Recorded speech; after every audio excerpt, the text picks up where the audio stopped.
Old Testament. Genesis, chapter 1. In the beginning, God created the heavens and the earth. Now the earth was formless and empty. Darkness was on the surface of the deep. God's Spirit was hovering over the surface of the waters. God said, "Let there be light," and there was light. God saw the light and saw that it was good. God divided the light from the darkness. God called the light day, and the darkness he called night. There was evening and there was morning, one day. God said, "Let there be an expanse in the midst of the waters, and let it divide the waters from the waters." God made the expanse and divided the waters which were under the expanse from the waters which were above the expanse, and it was so. God called the expanse sky. There was evening and there was morning, a second day. God said, "Let the waters under the sky be gathered together to one place, and let the dry land appear," and it was so. God called the dry land earth, and the gathering together of the waters he called seas. God saw that it was good. God said, "Let the earth put forth grass, herbs yielding seed, and fruit trees bearing fruit after their kind, with its seed in it on the earth," and it was so.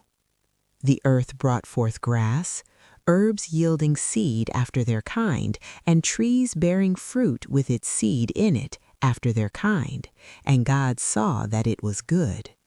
There was evening and there was morning, a third day. God said, "Let there be lights in the expanse of sky to divide the day from the night, and let them be for signs and for seasons and for days and years. And let them be for lights in the expanse of sky to give light on the earth." And it was so. God made the two great lights, the greater light to rule the day, and the lesser light to rule the night. He also made the stars. God set them in the expanse of sky to give light to the earth, and to rule over the day and over the night, and to divide the light from the darkness. God saw that it was good. There was evening and there was morning, a fourth day. God said, "Let the waters swarm with swarms of living creatures, and let birds fly above the earth in the open expanse of sky." God created the large sea creatures and every living creature that moves, with which the waters swarmed, after their kind, and every winged bird after its kind. God saw that it was good. God blessed them, saying, "Be fruitful, and multiply, and fill the waters in the seas, and let birds multiply on the earth." There was evening and there was morning, a fifth day. God said, "Let the earth bring forth living creatures after their kind, livestock, creeping things, and animals of the earth after their kind." And it was so. God made the animals of the earth after their kind, and the livestock after their kind, and everything that creeps on the ground after its kind. God saw that it was good. God said, "Let us make man in our image, after our likeness, and let them have dominion over the fish of the sea, and over the birds of the sky, and over all the livestock, and over all the earth, and over every creeping thing that creeps on the earth." God created man in his own image. In God's image he created him. Male and female he created them. God blessed them. God said to them, "Be fruitful, multiply, fill the earth and subdue it. Have dominion over the fish of the sea, over the birds of the sky, and over every living thing that moves on the earth." God said, "Behold, I have given you every herb yielding seed which is on the surface of all the earth, and every tree which bears fruit yielding seed. It will be your food. to every animal of the earth, and to every bird of the sky, and to everything that creeps on the earth, in which there is life, I have given every green herb for food. And it was so. God saw everything that he had made, and behold, it was very good. There was evening and there was morning, a sixth day. Chapter 2. The heavens and the earth were finished, and all their vast array. On the seventh day God finished his work which he had made, and he rested on the seventh day from all his work which he had made. God blessed the seventh day and made it holy, because he rested in it from all his work which he had created and made. This is the history of the generations of the heavens and of the earth when they were created, in the day that Yahweh God made the earth and the heavens. No plant of the field was yet in the earth, and no herb of the field had yet sprung up, for Yahweh God had not caused it to rain on the earth. There was not a man to till the ground. But a mist went up from the earth and watered the whole surface of the ground. Yahweh God formed man from the dust of the ground and breathed into his nostrils the breath of life, and man became a living soul. Yahweh God planted a garden eastward in Eden, and there he put the man whom he had formed.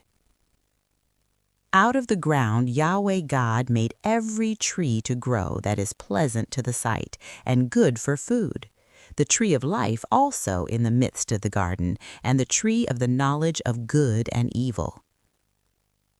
A river went out of Eden to water the garden, and from there it was parted and became 4 heads. The name of the first is Pishon. This is the one which flows through the whole land of Havilah, where there is gold.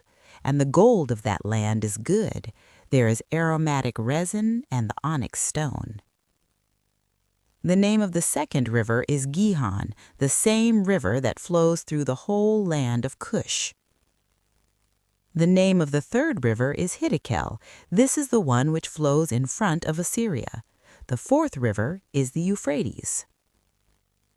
Yahweh God took the man and put him into the Garden of Eden to dress it and to keep it. Yahweh God commanded the man, saying, "Of every tree of the garden you may freely eat, but of the tree of the knowledge of good and evil you shall not eat of it, for in the day that you eat of it you will surely die." Yahweh God said, "It is not good that the man should be alone. I will make him a helper suitable for him." Out of the ground Yahweh God formed every animal of the field and every bird of the sky, and brought them to the man to see what he would call them. Whatever the man called every living creature, that was its name. The man gave names to all livestock, and to the birds of the sky, and to every animal of the field. But for man there was not found a helper suitable for him. Yahweh God caused a deep sleep to fall on the man, and he slept. And he took one of his ribs and closed up the flesh in its place. He made the rib which Yahweh God had taken from the man into a woman, and brought her to the man. The man said, "This is now bone of my bones, and flesh of my flesh. She will be called woman, because she was taken out of man." Therefore a man will leave his father and his mother, and will join with his wife, and they will be one flesh. They were both naked, the man and his wife, and were not ashamed. Chapter 3. Now the serpent was more subtle than any animal of the field which Yahweh God had made. He said to the woman, "Has God really said, 'You shall not eat of any tree of the garden'?" The woman said to the serpent, "Of the fruit of the trees of the garden we may eat, but of the fruit of the tree which is in the midst of the garden, God has said, 'You shall not eat of it, neither shall you touch it, lest you die.'" The serpent said to the woman, "You won't surely die. For God knows that in the day you eat it, your eyes will be opened, and you will be like God, knowing good and evil." When the woman saw that the tree was good for food, and that it was a delight to the eyes, and that the tree was to be desired to make one wise, she took of the fruit of it, and ate, and she gave some to her husband with her, and he ate. The eyes of both them were opened, and they knew that they were naked. They sewed fig leaves together and made themselves aprons. They heard the voice of Yahweh God walking in the garden in the cool of the day, and the man and his wife hid themselves from the presence of Yahweh God among the trees of the garden. Yahweh God called to the man and said to him, "Where are you?" The man said, "I heard your voice in the garden, and I was afraid because I was naked, and I hid myself." God said, "Who told you that you were naked? Have you eaten from the tree that I commanded you not to eat from?" The man said, "The woman whom you gave to be with me, she gave me of the tree, and I ate." Yahweh God said to the woman, "What is this you have done?" The woman said, "The serpent deceived me, and I ate." Yahweh God said to the serpent, "Because you have done this, cursed are you above all livestock and above every animal of the field. On your belly shall you go, and you shall eat dust all the days of your life. I will put enmity between you and the woman, and between your offspring and her offspring. He will bruise your head, and you will bruise his heel." To the woman he said, "I will greatly multiply your pain in childbirth. In pain you will bring forth children. Your desire will be for your husband, and he will rule over you." To Adam he said, "Because you have listened to your wife's voice and have eaten of the tree of which I commanded you, saying, 'You shall not eat of it,' cursed is the ground for your sake. In toil you will eat of it all the days of your life. Thorns also and thistles will it bring forth to you, and you will eat the herb of the field. By the sweat of your face will you eat bread until you return to the ground, for out of it you were taken. For you are dust, and to dust you shall return." The man called his wife Eve, because she was the mother of all living. Yahweh God made coats of skins for Adam and for his wife, and clothed them. Yahweh God said, "Behold, the man has become like one of us, knowing good and evil. Now, lest he put forth his hand and also take of the tree of life and eat and live forever." Therefore Yahweh God sent him forth from the Garden of Eden to till the ground from which he was taken. So he drove out the man, and he placed cherubs at the east of the Garden of Eden, and the flame of a sword which turned every way to guard the way to the tree of life. Chapter 4. The man knew Eve his wife. She conceived and gave birth to Cain, and said, "I have gotten a man with Yahweh's help." Again she gave birth to Cain's brother Abel. Abel was a keeper of sheep, but Cain was a tiller of the ground. As time passed, it happened that Cain brought an offering to Yahweh from the fruit of the ground. Abel also brought some of the firstborn of his flock and of the fat of it. Yahweh respected Abel and his offering, but he didn't respect Cain and his offering. Cain was very angry, and the expression on his face fell. Yahweh said to Cain, "Why are you angry? Why is the expression of your face fallen? If you do well, will it not be lifted up? If you don't do well, sin crouches at the door. Its desire is for you, but you are to rule over it." Cain said to Abel his brother, "Let's go into the field." It happened when they were in the field that Cain rose up against Abel his brother and killed him. Yahweh said to Cain, "Where is Abel your brother?" He said, "I don't know. Am I my brother's keeper?" Yahweh said, "What have you done? The voice of your brother's blood cries to me from the ground." Now you are cursed because of the ground, which has opened its mouth to receive your brother's blood from your hand. From now on, when you till the ground, it won't yield its strength to you. You shall be a fugitive and a wanderer in the earth. Cain said to Yahweh, "My punishment is greater than I can bear. Behold, you have driven me out this day from the surface of the ground. I will be hidden from your face, and I will be a fugitive and a wanderer in the earth. It will happen that whoever finds me will kill me." Yahweh said to him, "Therefore, whoever slays Cain, vengeance will be taken on him sevenfold." Yahweh appointed a sign for Cain, lest any finding him should strike him. Cain went out from Yahweh's presence and lived in the land of Nod, east of Eden. Cain knew his wife. She conceived and gave birth to Enoch. He built a city and called the name of the city after the name of his son, Enoch. To Enoch was born Irad. Irad became the father of Mehujael. Mehujael became the father of Methushael.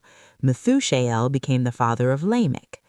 Lamech took 2 wives. The name of the one was Ada, and the name of the other Zillah. Ada gave birth to Jabal, who was the father of those who dwell in tents and have livestock. His brother's name was Jubal, who was the father of all who handle the harp and pipe. Zillah also gave birth to Tubal-Cain, the forger of every cutting instrument of brass and iron. Tubal-Cain's sister was Naamah. Lamech said to his wives, "Ada and Zillah, hear my voice. You wives of Lamech, listen to my speech, for I have slain a man for wounding me, a young man for bruising me. If Cain will be avenged 7 times, truly Lamech 77 times. Adam knew his wife again. She gave birth to a son and named him Seth, for God has appointed me another child instead of Abel, for Cain killed him. There was also born a son to Seth, and he named him Enosh. Then men began to call on Yahweh's name. Chapter 5. This is the book of the generations of Adam. In the day that God created man, he made him in God's likeness. He created them male and female and blessed them and called their name Adam in the day when they were created. Adam lived 130 years and became the father of a son in his own likeness after his image and named him Seth. The days of Adam after he became the father of Seth were 800 years, and he became the father of sons and daughters. All the days that Adam lived were 930 years, then he died. Seth lived 105 years and became the father of Enosh. Seth lived after he became the father of Enosh 807 years and became the father of sons and daughters. All the days of Seth were 912 years, then he died. Enosh lived 90 years and became the father of Kenan. Enosh lived after he became the father of Kenan 815 years and became the father of sons and daughters. All the days of Enosh were 905 years, then he died. Kenan lived 70 years and became the father of Mahalalel. Kenan lived after he became the father of Mahalalel 840 years and became the father of sons and daughters. And all the days of Kenan were 910 years, then he died. Mahalalel lived 65 years and became the father of Jared. Mahalalel lived after he became the father of Jared 830 years and became the father of sons and daughters. All the days of Mahalalel were 895 years, then he died. Jared lived 162 years and became the father of Enoch.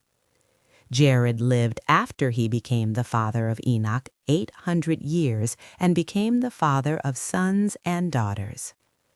All the days of Jared were 962 years, then he died. Enoch lived 65 years and became the father of Methuselah. Enoch walked with God after he became the father of Methuselah 300 years and became the father of sons and daughters.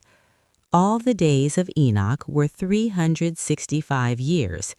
Enoch walked with God, and he was not, for God took him. Methuselah lived 187 years and became the father of Lamech. Methuselah lived after he became the father of Lamech 782 years and became the father of sons and daughters. All the days of Methuselah were 969 years, then he died. Lamech lived 182 years and became the father of a son. He named him Noah, saying, "This same will comfort us in our work and in the toil of our hands, because of the ground which Yahweh has cursed." Lamech lived after he became the father of Noah 595 years and became the father of sons and daughters. All the days of Lamech were 777 years, then he died. Noah was 500 years old, and Noah became the father of Shem, Ham, and Japheth. Chapter 6. It happened when men began to multiply on the surface of the ground, and daughters were born to them, that God's sons saw that men's daughters were beautiful, and they took for themselves wives of all that they chose. Yahweh said, "My spirit will not strive with man forever, because he also is flesh, yet will his days be 120 years. The Nephilim were in the earth in those days, and also after that, when God's sons came in to men's daughters. They bore children to them. Those were the mighty men who were of old, men of renown. Yahweh saw that the wickedness of man was great in the earth, and that every imagination of the thoughts of his heart was only evil continually. Yahweh was sorry that he had made man on the earth, and it grieved him in his heart. Yahweh said, "I will destroy man whom I have created from the surface of the ground, man along with animals, creeping things, and birds of the sky, for I am sorry that I have made them." But Noah found favor in Yahweh's eyes. This is the history of the generations of Noah. Noah was a righteous man, blameless among the people of his time. Noah walked with God. Noah became the father of 3 sons, Shem, Ham, and Japheth. The earth was corrupt before God, and the earth was filled with violence. God saw the earth and saw that it was corrupt, for all flesh had corrupted their way on the earth. God said to Noah, "The end of all flesh has come before me, for the earth is filled with violence through them. Behold, I will destroy them with the earth. Make an ark of gopher wood. You shall make rooms in the ark, and shall seal it inside and outside with pitch. This is how you shall make it. The length of the ark will be 300 cubits, the breadth of it 50 cubits, and the height of it 30 cubits. You shall make a roof in the ark, and to a cubit shall you finish it upward. You shall set the door of the ark in the side of it. You shall make it with lower, second, and third levels. I, even I, do bring the flood of waters on this earth to destroy all flesh having the breath of life from under the sky. Everything that is in the earth will die. But I will establish my covenant with you. You shall come into the ark, you, your sons, your wife, and your sons' wives with you. Of every living thing of all flesh you shall bring 2 of every sort into the ark to keep them alive with you. They shall be male and female. Of the birds after their kind, of the livestock after their kind, of every creeping thing of the ground after its kind, 2 of every sort shall come to you to keep them alive. Take with you of all food that is eaten, and gather it to you, and it will be for food for you and for them. Thus Noah did. According to all that God commanded him, so he did. Chapter 7. Yahweh said to Noah, "Come with all of your household into the ark, for I have seen your righteousness before me in this generation. You shall take 7 pairs of every clean animal with you, the male and his female. Of the animals that are not clean, take 2, the male and his female. Also of the birds of the sky, 7 and 7, male and female, to keep seed alive on the surface of all the earth. In 7 days I will cause it to rain on the earth for 40 days and 40 nights. Every living thing that I have made I will destroy from the surface of the ground. Noah did everything that Yahweh commanded him. Noah was 600 years old when the flood of waters came on the earth. Noah went into the ark with his sons, his wife, and his sons' wives because of the waters of the flood. Clean animals, animals that are not clean, birds, and everything that creeps on the ground went by pairs to Noah into the ark, male and female, as God commanded Noah. It happened after the 7 days that the waters of the flood came on the earth. In the 600th year of Noah's life, in the 2nd month, on the 17th day of the month, on the same day all the fountains of the great deep were burst open, and the sky's windows were opened. The rain was on the earth 40 days and 40 nights. In the same day Noah and Shem, Ham, and Japheth, the sons of Noah, and Noah's wife, and the 3 wives of his sons with them, entered into the ark. They and every animal after its kind, all the livestock after their kind, every creeping thing that creeps on the earth after its kind, and every bird after its kind, every bird of every sort. They went to Noah into the ark by pairs of all flesh with the breath of life in them.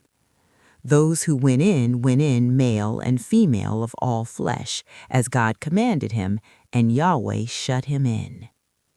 The flood was 40 days on the earth. The waters increased and lifted up the ark, and it was lifted up above the earth. The waters prevailed and increased greatly on the earth, and the ark floated on the surface of the waters. The waters prevailed exceedingly on the earth. All the high mountains that were under the whole sky were covered. The waters prevailed 15 cubits upward, and the mountains were covered. All flesh died that moved on the earth, including birds, livestock, animals, every creeping thing that creeps on the earth, and every man. All in whose nostrils was the breath of the spirit of life of all that was on the dry land died. Every living thing was destroyed that was on the surface of the ground, including man, livestock, creeping things, and birds of the sky. They were destroyed from the earth. Only Noah was left, and those who were with him in the ark. The waters prevailed on the earth 150 days. Chapter 8. God remembered Noah, all the animals and all the livestock that were with him in the ark, and God made a wind to pass over the earth. The waters subsided. The deep's fountains and the sky's windows were also stopped, and the rain from the sky was restrained. The waters receded from the earth continually. After the end of 150 days, the waters decreased. The ark rested in the 7th month, on the 17th day of the month, on Ararat's mountains. The waters receded continually until the 10th month. In the 10th month, on the 1st day of the month, the tops of the mountains were seen.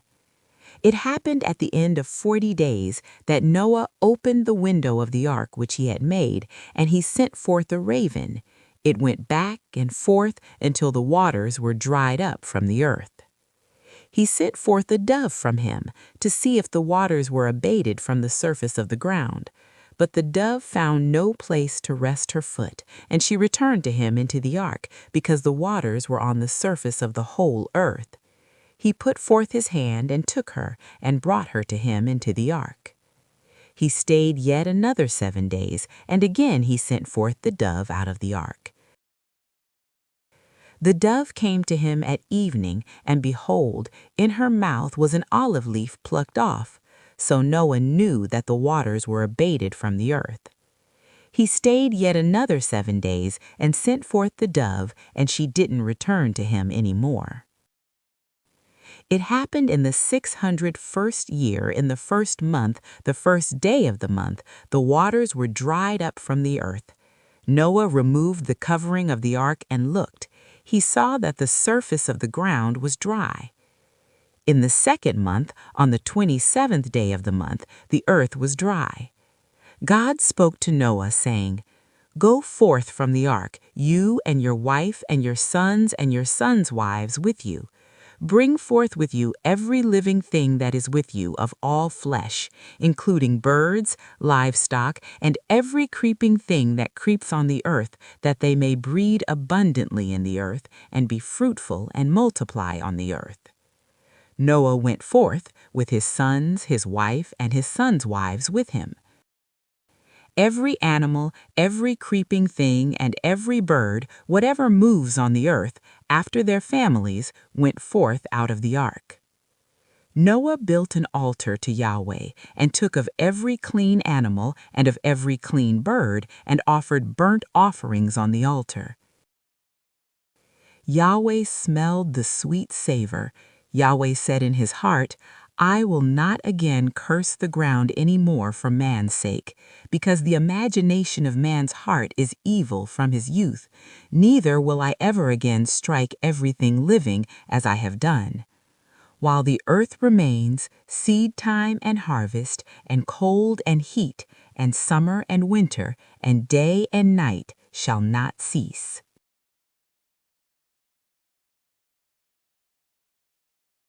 Chapter 9.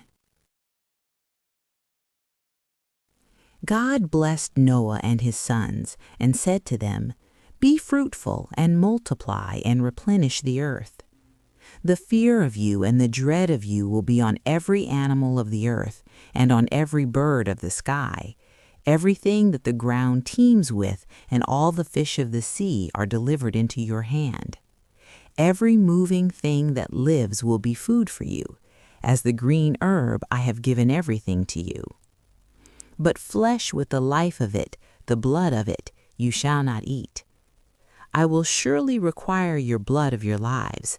At the hand of every animal I will require it. At the hand of man, even at the hand of every man's brother, I will require the life of man. Whoever sheds man's blood, his blood will be shed by man, for God made man in his own image. Be fruitful and multiply, bring forth abundantly in the earth, and multiply in it. God spoke to Noah and to his sons with him, saying, "As for me, behold, I establish my covenant with you, and with your offspring after you, and with every living creature that is with you, the birds, the livestock, and every animal of the earth with you, of all that go out of the ark, even every animal of the earth. I will establish my covenant with you. All flesh will not be cut off any more by the waters of the flood, neither will there ever again be a flood to destroy the earth." God said, "This is the token of the covenant which I make between me and you and every living creature that is with you for perpetual generations. I set my rainbow in the cloud, and it will be for a sign of a covenant between me and the earth. It will happen, when I bring a cloud over the earth, that the rainbow will be seen in the cloud, and I will remember my covenant, which is between me and you and every living creature of all flesh, and the waters will no more become a flood to destroy all flesh. The rainbow will be in the cloud. I will look at it, that I may remember the everlasting covenant between God and every living creature of all flesh that is on the earth." God said to Noah, "This is the token of the covenant which I have established between me and all flesh that is on the earth." The sons of Noah who went forth from the ark were Shem, Ham, and Japheth. Ham is the father of Canaan. These three were the sons of Noah, and from these the whole earth was populated. Noah began to be a farmer and planted a vineyard. He drank of the wine and got drunk. He He was uncovered within his tent. Ham, the father of Canaan, saw the nakedness of his father and told his two brothers outside. Shem and Japheth took a garment and laid it on both their shoulders, went in backwards, and covered the nakedness of their father. Their faces were backwards, and they didn't see their father's nakedness. Noah awoke from his wine and knew what his youngest son had done to him. He said, "Canaan is cursed. He will be servant of servants to his brothers." He said, "Blessed be Yahweh, the God of Shem. Let Canaan be his servant." God enlarged Japheth. Let him dwell in the tents of Shem. Let Canaan be his servant. Noah lived 350 years after the flood. All the days of Noah were 950 years, then he died.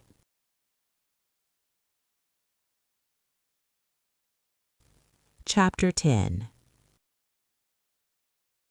Now this is the history of the generations of the sons of Noah and of Shem, Ham, and Japheth. Sons were born to them after the flood. The sons of Japheth were Gomer, Magog, Madai, Javan, Tubal, Meshech, and Tiras. The sons of Gomer were Ashkenaz, Riphath, and Togarmah. The sons of Yavan were Elisha, Tarshish, Kittim, and Dodanim. Of these were the islands of the nations divided in their lands, every one after his language, after their families in their nations. The sons of Ham were Cush, Mizraim, Put, and Canaan. The sons of Cush were Seba, Havilah, Sabta, Ramah, and Sabteka. The sons of Ramah were Sheba and Dedan. Cush became the father of Nimrod. He began to be a mighty one in the earth. He was a mighty hunter before Yahweh. Therefore it is said, like Nimrod, a mighty hunter before Yahweh. The beginning of his kingdom was Babel, Erech, Akkad, and Calneh in the land of Shinar. Out of that land he went forth into Assyria and built Nineveh, Rehoboth-ir, Calah, and Resen between Nineveh and Calah. The same is the great city. Mizraim became the father of Ludim, Anamim, Lehabim, Naphtuhim, Pathrusim, Casluhim, which the Philistines descended from, and Captorim. Canaan became the father of Sidon, his firstborn, Heth, the Jebusite, the Amorite, the Girgasite, the Hivite, the Archite, the Sinite, the Arvadite, the Zemarite, and the Hamathite. Afterward the families of the Canaanites were spread abroad. The border of the Canaanites was from Sidon, as you go towards Gerar to Gaza, as you go towards Sodom, Gomorrah, Admah, and Zeboim to Lasha. These are the sons of Ham after their families, after their languages, in their lands, in their nations. To Shem, the father of all the children of Eber, the elder brother of Japheth, to him also were children born. The sons of Shem were Elam, Ashur, Arpachshad, Lud, and Aram. The sons of Aram were Uz, Hul, Gether, and Mash. Arpachshad became the father of Shelah. Shelah became the father of Eber. To Eber were born two sons. The name of the one was Peleg, for in his days the earth was divided. His brother's name was Joktan. Joktan became the father of Almadad, Sheleph, Hazarmaveth, Jerah, Hadoram, Uzal, Diklah, Obal, Abimael, Sheba, Ophir, Havilah, and Jobab. All these were the sons of Joktan. Their dwelling was from Mesha as you go towards Sephar, the mountain of the east. These are the sons of Shem after their families, after their languages, in their lands, in their nations. These are the families of the sons of Noah after their generations, in their nations. Of these were the nations divided in the earth after the flood. Chapter 11. The whole earth was of one language and of one speech. It happened as they traveled east that they found a plain in the land of Shinar, and they lived there. They said one to another, "Come, let's make bricks and burn them thoroughly." They had brick for stone, and they used tar for mortar. They said, "Come, let's build ourselves a city and a tower whose top reaches to the sky, and let's make ourselves a name, lest we be scattered abroad on the surface of the whole earth." Yahweh came down to see the city and the tower which the children of men built. Yahweh said, "Behold, they are one people, and they have all one language, and this is what they begin to do. Now nothing will be withheld from them which they intend to do. Come, let's go down and there confuse their language, that they may not understand one another's speech." So Yahweh scattered them abroad from there on the surface of all the earth. They stopped building the city. Therefore the name of it was called Babel, because there Yahweh confused the language of all the earth. From there Yahweh scattered them abroad on the surface of all the earth. This is the history of the generations of Shem. Shem was 100 years old and became the father of Arpachshad 2 years after the flood. Shem lived 500 years after he became the father of Arpachshad and became the father of sons and daughters. Arpachshad lived 35 years and became the father of Shelah. Arpachshad lived 403 years after he became the father of Shelah and became the father of sons and daughters. Shelah lived 30 years and became the father of Eber, and Shelah lived 403 years after he became the father of Eber and became the father of sons and daughters. Eber lived 34 years and became the father of Peleg. Eber lived 430 years after he became the father of Peleg and became the father of sons and daughters. Peleg lived 30 years and became the father of Reu. Reu lived 209 years after he became the father of Reu and became the father of sons and daughters. Reu lived 32 years and became the father of Serug.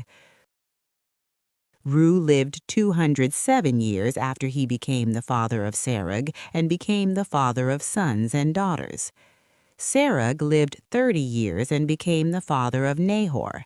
Serug lived 200 years after he became the father of Nahor and became the father of sons and daughters. Nahor lived 29 years and became the father of Terah. Nahor lived 119 years after he became the father of Terah and became the father of sons and daughters. Terah lived 70 years and became the father of Abram, Nahor, and Haran. Now this is the history of the generations of Terah. Terah became the father of Abram, Nahor, and Haran. Haran became the father of Lot. Haran died before his father Terah in the land of his birth in Ur of the Chaldees. Abram and Nahor took wives. The name of Abram's wife was Sarai, and the name of Nahor's wife Milcah, the daughter of Haran, who was also the father of Iscah. Sarai was barren, she had no child. Terah took Abram his son, Lot the son of Haran his son's son, and Sarai his daughter-in-law, his son Abram's wife. They went forth from Ur of the Chaldees to go into the land of Canaan. They came to Haran and lived there. The days of Terah were 205 years. Terah died in Haran.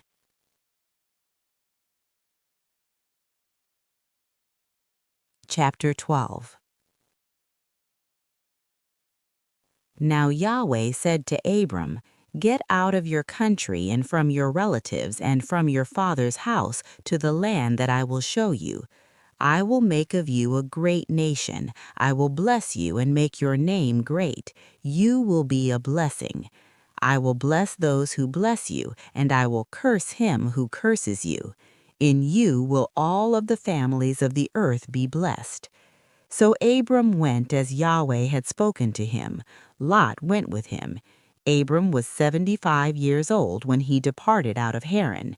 Abram took Sarai his wife, Lot his brother's son, all their substance that they had gathered, and the souls whom they had gotten in Haran, and they went forth to go into the land of Canaan. They came into the land of Canaan. Abram passed through the land to the place of Shechem, to the oak of Moreh. The Canaanite was then in the land. Yahweh appeared to Abram and said, I will give this land to your seed. He built an altar there to Yahweh who appeared to him. He left from there to the mountain on the east of Bethel and pitched his tent, having Bethel on the west and Ai on the east. There he built an altar to Yahweh and called the name of Yahweh. Abram traveled, going on still toward the south. There was a famine in the land, and Abram went down into Egypt to live as a foreigner there, for the famine was severe in the land. It happened when he had come near to enter Egypt that he said to Sarai his wife, See now, I know that you are a beautiful woman to look at. It will happen when the Egyptians will see you that they will say, This is his wife. They will kill me, but they will save you alive. Please say that you are my sister, that it may be well with me for your sake, and that my soul may live because of you. It happened that when Abram had come into Egypt, the Egyptians saw that the woman was very beautiful. The princes of Pharaoh saw her and praised her to Pharaoh, and the woman was taken into Pharaoh's house. He dealt well with Abram for her sake. He had sheep, oxen, male donkeys, male servants, female donkeys, and camels. Yahweh plagued Pharaoh and his house with great plagues because of Sarai, Abram's wife. Pharaoh called Abram and said, What is this that you have done to me? Why didn't you tell me that she was your wife? Why did you say, She is my sister, so that I took her to be my wife? Now, therefore, see your wife, take her, and go your way.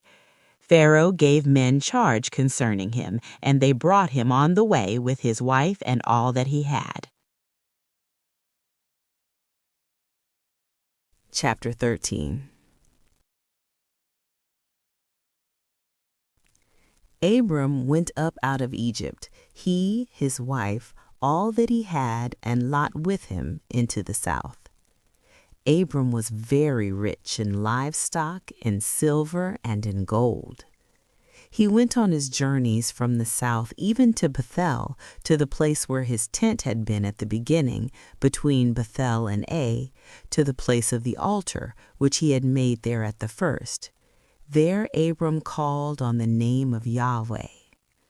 Lot also, who went with Abram, had flocks and herds and tents.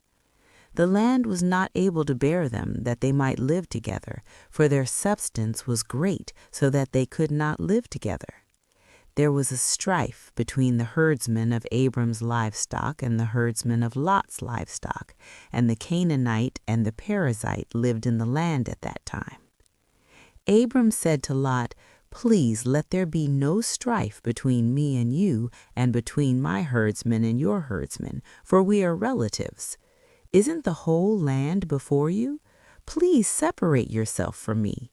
If you go to the left hand, then I will go to the right, or if you go to the right hand, then I will go to the left. Lot lifted up his eyes and saw all the plain of the Jordan, that it was well watered everywhere, before Yahweh destroyed Sodom and Gomorrah, like the garden of Yahweh, like the land of Egypt, as you go to Zoar. So Lot chose the plain of the Jordan for himself. Lot traveled east, and they separated themselves, the one from the other. Abram lived in the land of Canaan, and Lot lived in the cities of the plain, and moved his tent as far as Sodom. Now the men of Sodom were exceedingly wicked and sinners against Yahweh. Yahweh said to Abram, after Lot was separated from him, Now lift up your eyes and look from the place where you are, northward and southward and eastward and westward. For all the land which you see, I will give to you and to your offspring forever. I will make your offspring as the dust of the earth, so that if a man can number the dust of the earth, then your seed may also be numbered. Arise, walk through the land in the length of it and in the breadth of it, for I will give it to you. Abram moved his tent and came and lived by the oaks of Mamre, which are in Hebron, and built an altar there to Yahweh. Chapter 14. It happened in the days of Amraphel, king of Shinar, Arioch, king of Elasar, Chedorlaomer, king of Elam, and Tidal, king of Goyim, that they made war with Bera, king of Sodom, and with Birsha, king of Gomorrah, Shinab, king of Admah, and Shemeber, king of Zeboim, and the king of Bela, the same is Zoar. All these joined together in the valley of Siddim, the same is the Salt Sea. 12 years they served Chedorlaomer, and in the 13th year they rebelled. In the 14th year Chedorlaomer came, and the kings who were with him, and struck the Rephaim in Ashtaroth Karnaim, and the Zuzim in Ham, and the Emim in Shaveh Kiriathaim, and the Horites in their Mount Seir, to El Paran, which is by the wilderness. They returned and came to En Mishpat, the same is Kadesh, and struck all the country of the Amalekites, and also the Amorites that lived in Hazazon Tamar.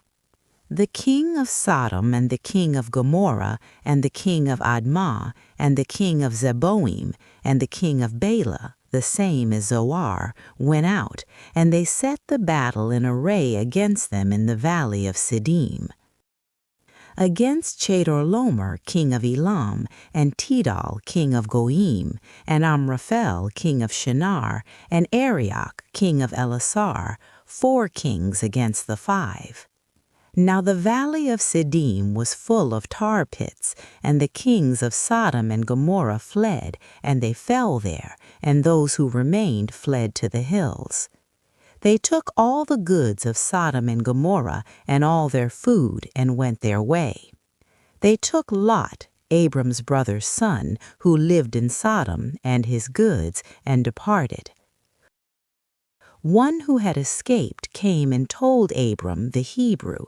Now he lived by the oaks of Mamre, the Amorite, brother of Eshcol and brother of Aner, and these were allies of Abram.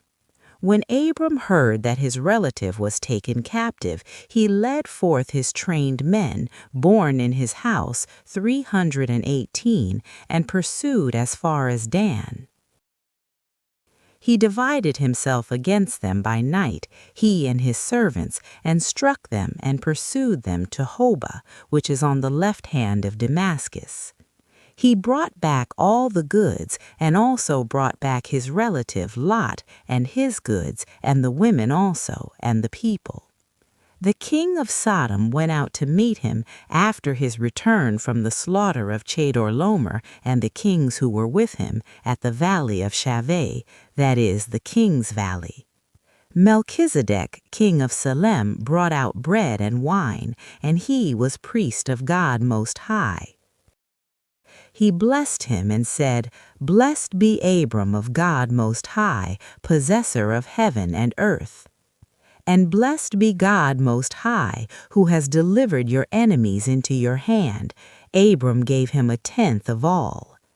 The king of Sodom said to Abram, "Give me the people, and take the goods to yourself." Abram said to the king of Sodom, "I have lifted up my hand to Yahweh, God Most High, possessor of heaven and earth, that I will not take a thread nor a sandal strap, nor anything that is yours, lest you should say, I have made Abram rich. I will accept nothing from you except that which the young men have eaten, and the portion of the men who went with me, Aner, Eshcol, and Mamre. let them take their portion. Chapter 15. After these things the word of Yahweh came to Abram in a vision, saying, "Don't be afraid, Abram. I am your shield, your exceedingly great reward." Abram said, "Lord Yahweh, what will you give me, seeing I go childless, and he who will inherit my estate is Eliezer of Damascus?" Abram said, "Behold, to me you have given no seed, and behold, one born in my house is my heir." Behold, the word of Yahweh came to him, saying, "This man will not be your heir, but he who will come forth out of your own body will be your heir." Yahweh brought him outside and said, "Look now toward the sky and count the stars if you are able to count them." He said to Abram, "So shall your seed be." He believed in Yahweh, and he reckoned it to him for righteousness. He said to him, "I am Yahweh who brought you out of Ur of the Chaldees to give you this land to inherit it." He said, "Lord Yahweh, how will I know that I will inherit it?" He said to him, "Bring me a heifer 3 years old, a female goat 3 years old, a ram 3 years old, a turtle dove, and a young pigeon." He brought him all of these, and divided them in the middle, and laid each half opposite the other, but he didn't divide the birds. The birds of prey came down on the carcasses, and Abram drove them away. When the sun was going down, a deep sleep fell on Abram. Now terror and great darkness fell on him. He said to Abram, "Know for sure that your seed will live as foreigners in a land that is not theirs, and will serve them. They will afflict them 400 years. I will also judge that nation whom they will serve. Afterward they will come out with great wealth. But you will go to your fathers in peace. You will be buried in a good old age. In the 4th generation they will come here again, for the iniquity of the Amorite is not yet full." It came to pass that when the sun went down and it was dark, behold, a smoking furnace and a flaming torch passed between these pieces. In that day Yahweh made a covenant with Abram, saying, "To your seed I have given this land, from the river of Egypt to the great river, the river Euphrates. The Kenites, the Kenizzites, the Cadmonites, the Hittites, the Perizzites, the Rephaim, the Amorites, the Canaanites, the Girgashites, and the Jebusites." Chapter 16. Now Sarai, Abram's wife, bore him no children. She had a handmaid, an Egyptian, whose name was Hagar. Sarai said to Abram, "See now, Yahweh has restrained me from bearing. Please go in to my handmaid. It may be that I will obtain children by her." Abram listened to the voice of Sarai.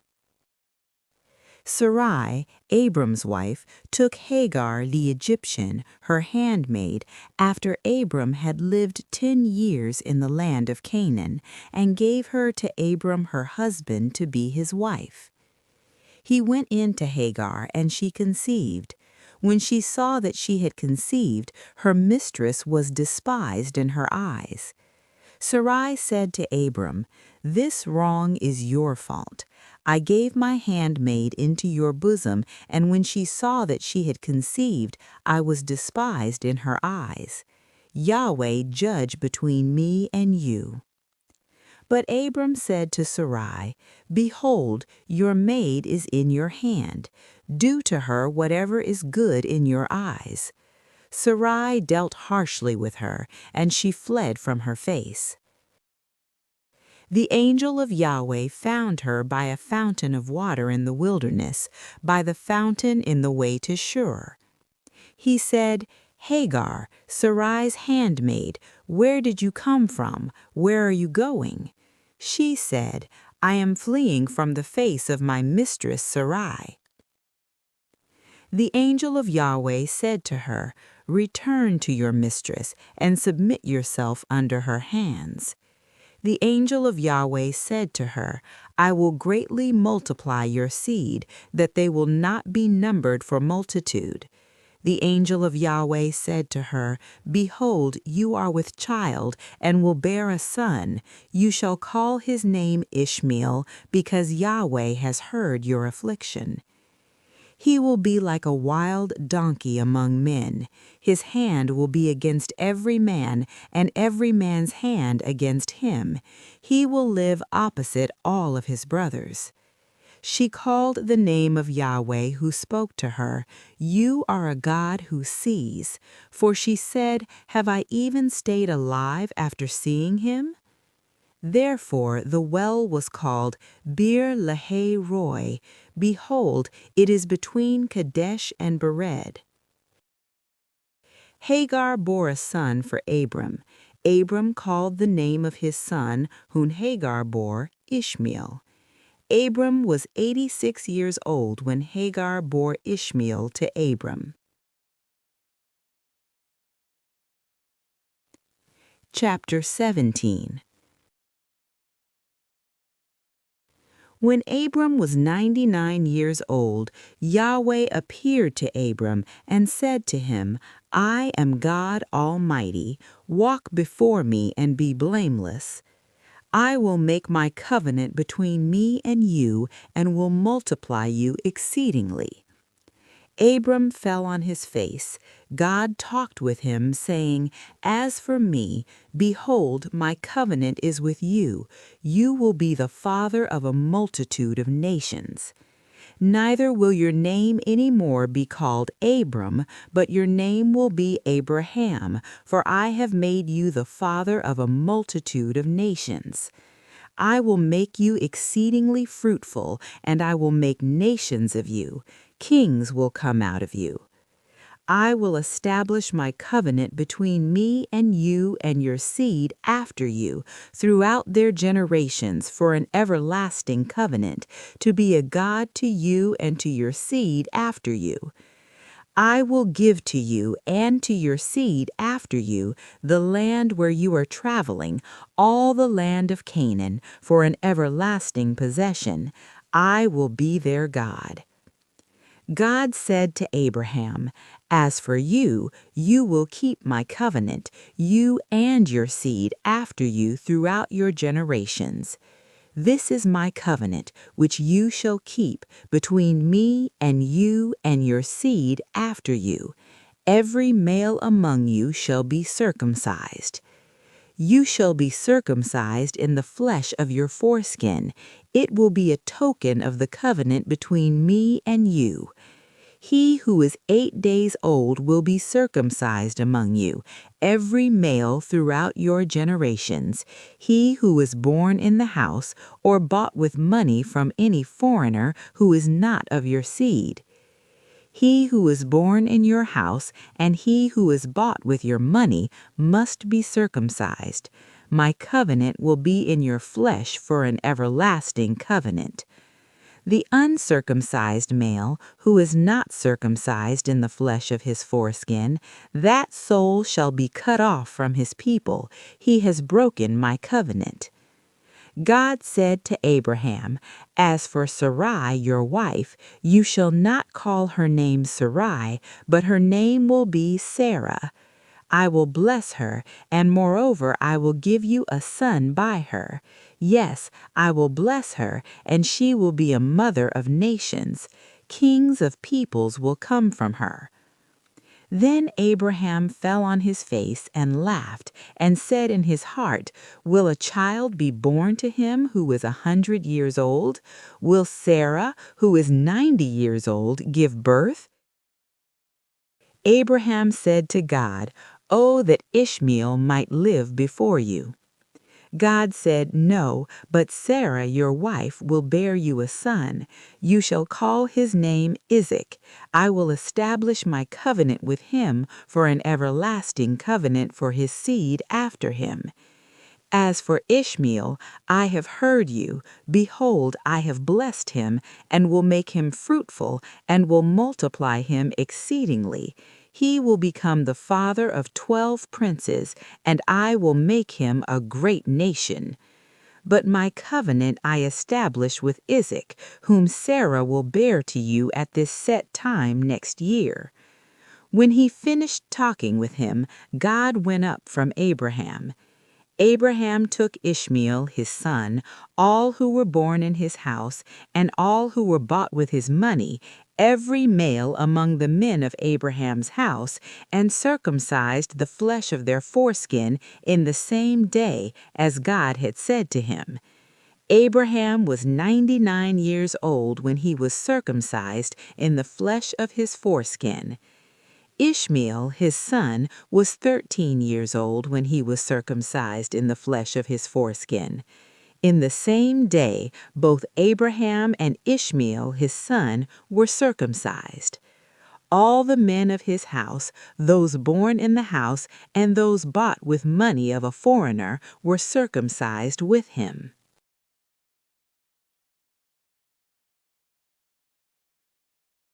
Chapter 18. Yahweh appeared to him by the oaks of Mamre as he sat in the tent door in the heat of the day. He lifted up his eyes and looked, and saw that 3 men stood opposite him. When he saw them, he ran to meet them from the tent door and bowed himself to the earth, and said, "My Lord, if now I have found favor in your sight, please don't go away from your servant. Now let a little water be fetched, wash your feet, and rest yourselves under the tree. I will get a morsel of bread so you can refresh your heart. After that you may go your way, now that you have come to your servant."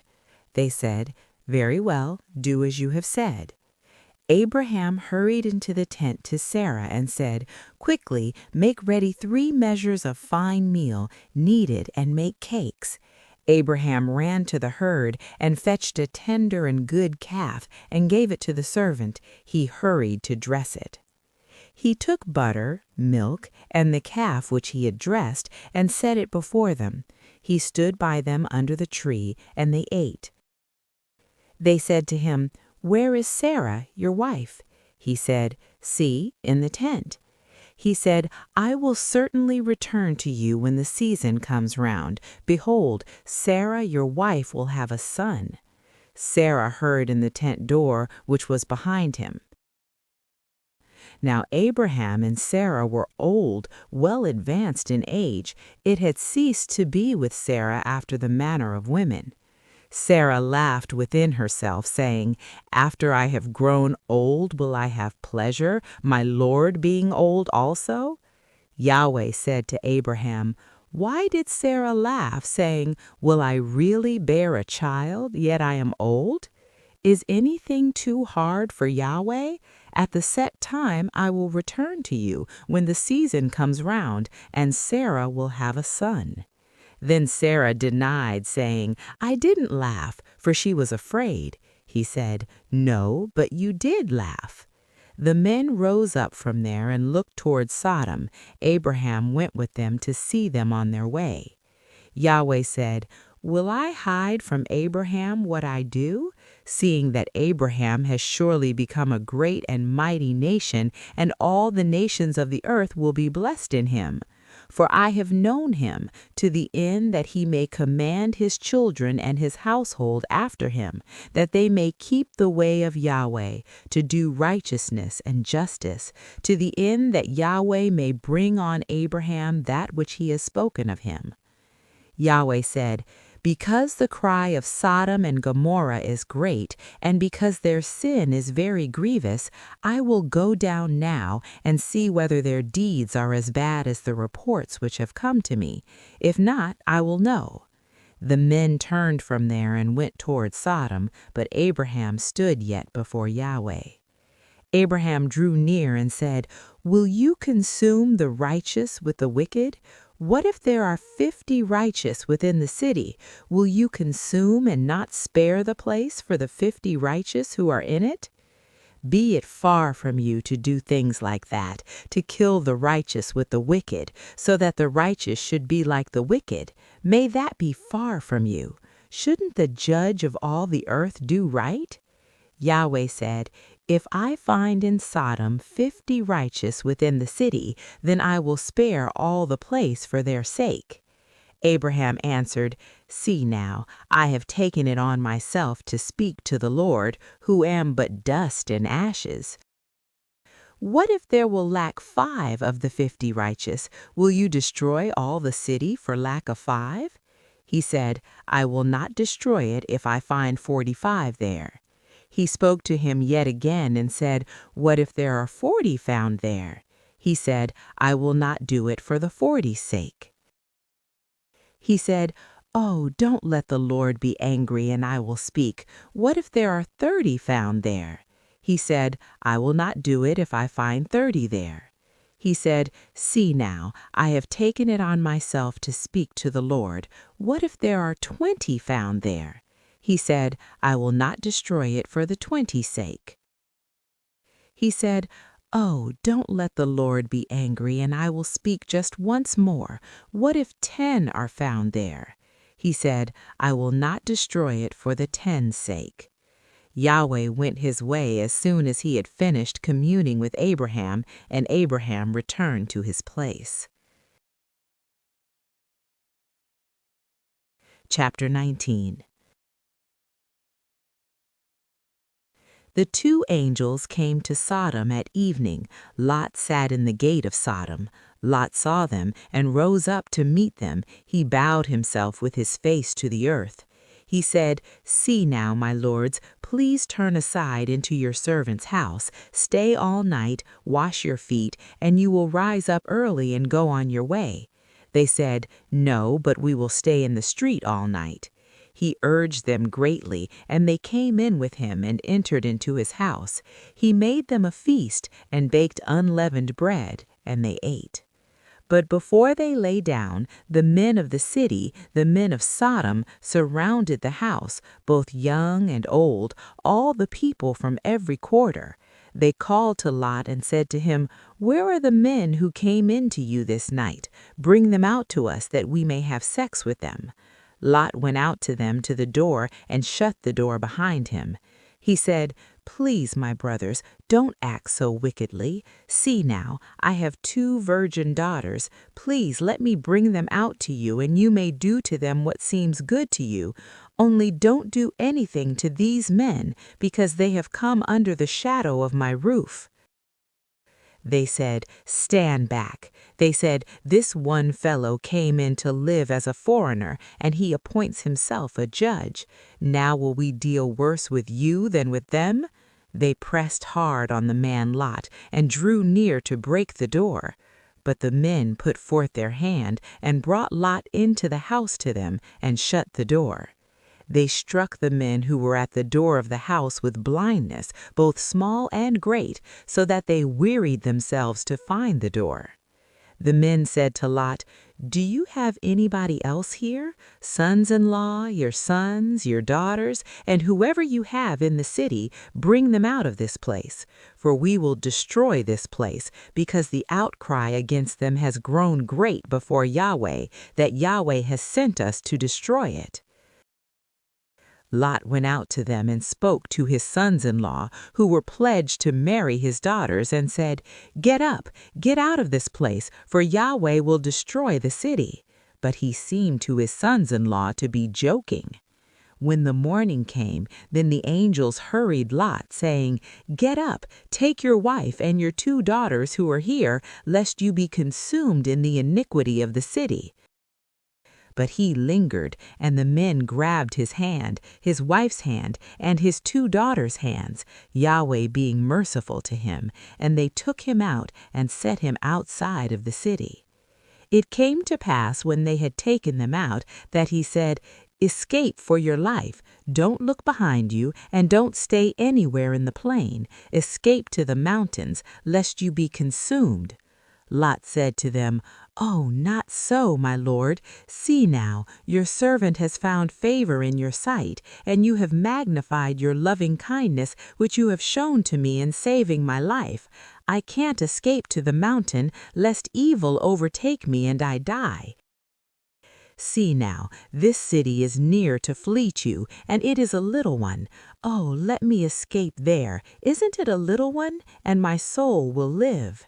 He said to him, "Behold, I have granted your request concerning this thing also, that I will not overthrow the city of which you have spoken. Hurry, escape there, for I can't do anything until you get there." Therefore the name of the city was called Zoar. The sun had risen on the earth when Lot came to Zoar. Then Yahweh rained on Sodom and Gomorrah sulfur and fire from Yahweh out of the sky. He overthrew those cities, all the plain, all the inhabitants of the cities, and that which grew on the ground. But his wife looked back from behind him, and she became a pillar of salt.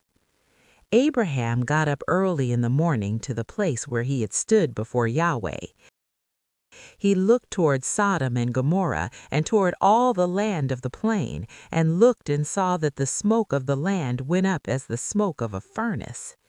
It happened, when God destroyed the cities of the plain, that God remembered Abraham, and sent Lot out of the midst of the overthrow, when he overthrew the cities in which Lot lived. Lot went up out of Zoar, and lived in the mountain, and his 2 daughters with him, for he was afraid to live in Zoar. He lived in a cave with his 2 daughters. The firstborn said to the younger, "Our father is old, and there is not a man in the earth to come in to us after the manner of all the earth. Come, let's make our father drink wine, and we will lie with him, that we may preserve our father's seed." They made their father drink wine that night, and the firstborn went in and lay with her father. He didn't know when she lay down, nor when she arose. It came to pass on the next day that the firstborn said to the younger, "Behold, I lay last night with my father. Let us make him drink wine again tonight. You go in and lie with him, that we may preserve our father's seed." They made their father drink wine that night also, and the younger went and lay with him. He didn't know when she lay down, nor when she got up. Thus both of Lot's daughters were with child by their father. The firstborn bore a son, and named him Moab. He is the father of the Moabites to this day. The younger also bore a son, and called his name Ben-Ammi. He is the father of the children of Ammon to this day. Chapter 20. Abraham traveled from there toward the land of the south and lived between Kadesh and Shur. He lived as a foreigner in Gerar. Abraham said about Sarah his wife, "She is my sister." Abimelech, king of Gerar, sent and took Sarah. But God came to Abimelech in a dream of the night and said to him, "Behold, you are a dead man because of the woman whom you have taken, for she is a man's wife." Now Abimelech had not come near her. He said, "Lord, will you kill even a righteous nation? Didn't he tell me she is my sister? She, even she herself, said, 'He is my brother.' In the integrity of my heart and the innocence of my hands have I done this." God said to him in the dream, "Yes, I know that in the integrity of your heart you have done this, and I also withheld you from sinning against me. Therefore I didn't allow you to touch her. Now therefore restore the man's wife, for he is a prophet, and he will pray for you, and you will live. If you don't restore her, know for sure that you will die, you and all who are yours." Abimelech rose early in the morning and called all his servants and told all these things in their ear. The men were very scared. Then Abimelech called Abraham and said to him, "What have you done to us? How have I sinned against you that you have brought on me and on my kingdom a great sin? You have done deeds to me that ought not to be done." Abimelech said to Abraham, "What did you see that you have done this thing?" Abraham said, "Because I thought, surely the fear of God is not in this place. They will kill me for my wife's sake. Besides, she is indeed my sister, the daughter of my father, but not the daughter of my mother, and she became my wife. It happened when God caused me to wander from my father's house that I said to her, 'This is your kindness which you shall show to me. Everywhere that we go, say of me, he is my brother.' Abimelech took sheep and oxen, male servants and women servants, and gave them to Abraham and restored Sarah, his wife, to him. Abimelech said, 'Behold, my land is before you. Dwell where it pleases you.' To Sarah he said, 'Behold, I have given your brother 1,000 pieces of silver. Behold, it is for you a covering of the eyes to all that are with you. In front of all you are vindicated.' Abraham prayed to God. God healed Abimelech and his wife and his female servants, and they bore children. For Yahweh had closed up tight all the wombs of the house of Abimelech because of Sarah, Abraham's wife. Chapter 21. Yahweh visited Sarah as he had said, and Yahweh did to Sarah as he had spoken. Sarah conceived and bore Abraham a son in his old age at the set time of which God had spoken to him. Abraham called his son who was born to him, whom Sarah bore to him, Isaac. Abraham circumcised his son Isaac at 8 days old, as God had commanded him. Abraham was 100 years old when his son Isaac was born to him. Sarah said, "God has made me laugh. Everyone who hears will laugh with me." She said, "Who would have said to Abraham that Sarah would nurse children? For I have borne him a son in his old age." The child grew and was weaned. Abraham made a great feast on the day that Isaac was weaned. Sarah saw the son of Hagar the Egyptian, whom she had borne to Abraham, mocking. Therefore she said to Abraham, "Cast out this handmaid and her son, for the son of this handmaid will not be heir with my son Isaac." The thing was very grievous in Abraham's sight on account of his son. God said to Abraham, "Don't let it be grievous in your sight because of the boy and because of your handmaid. In all that Sarah says to you, listen to her voice, for from Isaac will your seed be called. I will also make a nation of the son of the handmaid, because he is your seed." Abraham rose early in the morning and took bread and a bottle of water and gave it to Hagar, putting it on her shoulder, and gave her the child and sent her away. She departed and wandered in the wilderness of Beersheba. The water in the bottle was spent, and she cast the child under one of the shrubs. She went and sat down opposite him, a good way off, about a bowshot away, for she said, "Don't let me see the death of the child." She sat over against him and lifted up her voice and wept. God heard the voice of the boy. The angel of God called to Hagar out of the sky and said to her, "What ails you, Hagar? Don't be afraid, for God has heard the voice of the boy where he is. Get up, lift up the boy, and hold him in your hand, for I will make him a great nation." God opened her eyes, and she saw a well of water. She went, filled the bottle with water, and gave the boy drink. God was with the boy, and he grew. He lived in the wilderness, and became, as he grew up, an archer. He lived in the wilderness of Paran. His mother took a wife for him out of the land of Egypt. It happened at that time that Abimelech and Phicol, the captain of his army, spoke to Abraham, saying, "God is with you in all that you do." Now therefore swear to me here by God that you will not deal falsely with me, nor with my son, nor with the son of my son. But according to the kindness that I have done to you, you shall do to me and to the land in which you have lived as a foreigner." Abraham said, "I will swear." Abraham complained to Abimelech because of a water well which Abimelech's servants had violently taken away. Abimelech said, "I don't know who has done this thing, neither did you tell me, neither did I hear of it until today." Abraham took sheep and oxen and gave them to Abimelech. Those two made a covenant. Abraham set 7 ewe lambs of the flock by themselves. Abimelech said to Abraham, "What do these 7 ewe lambs which you have set by themselves mean?"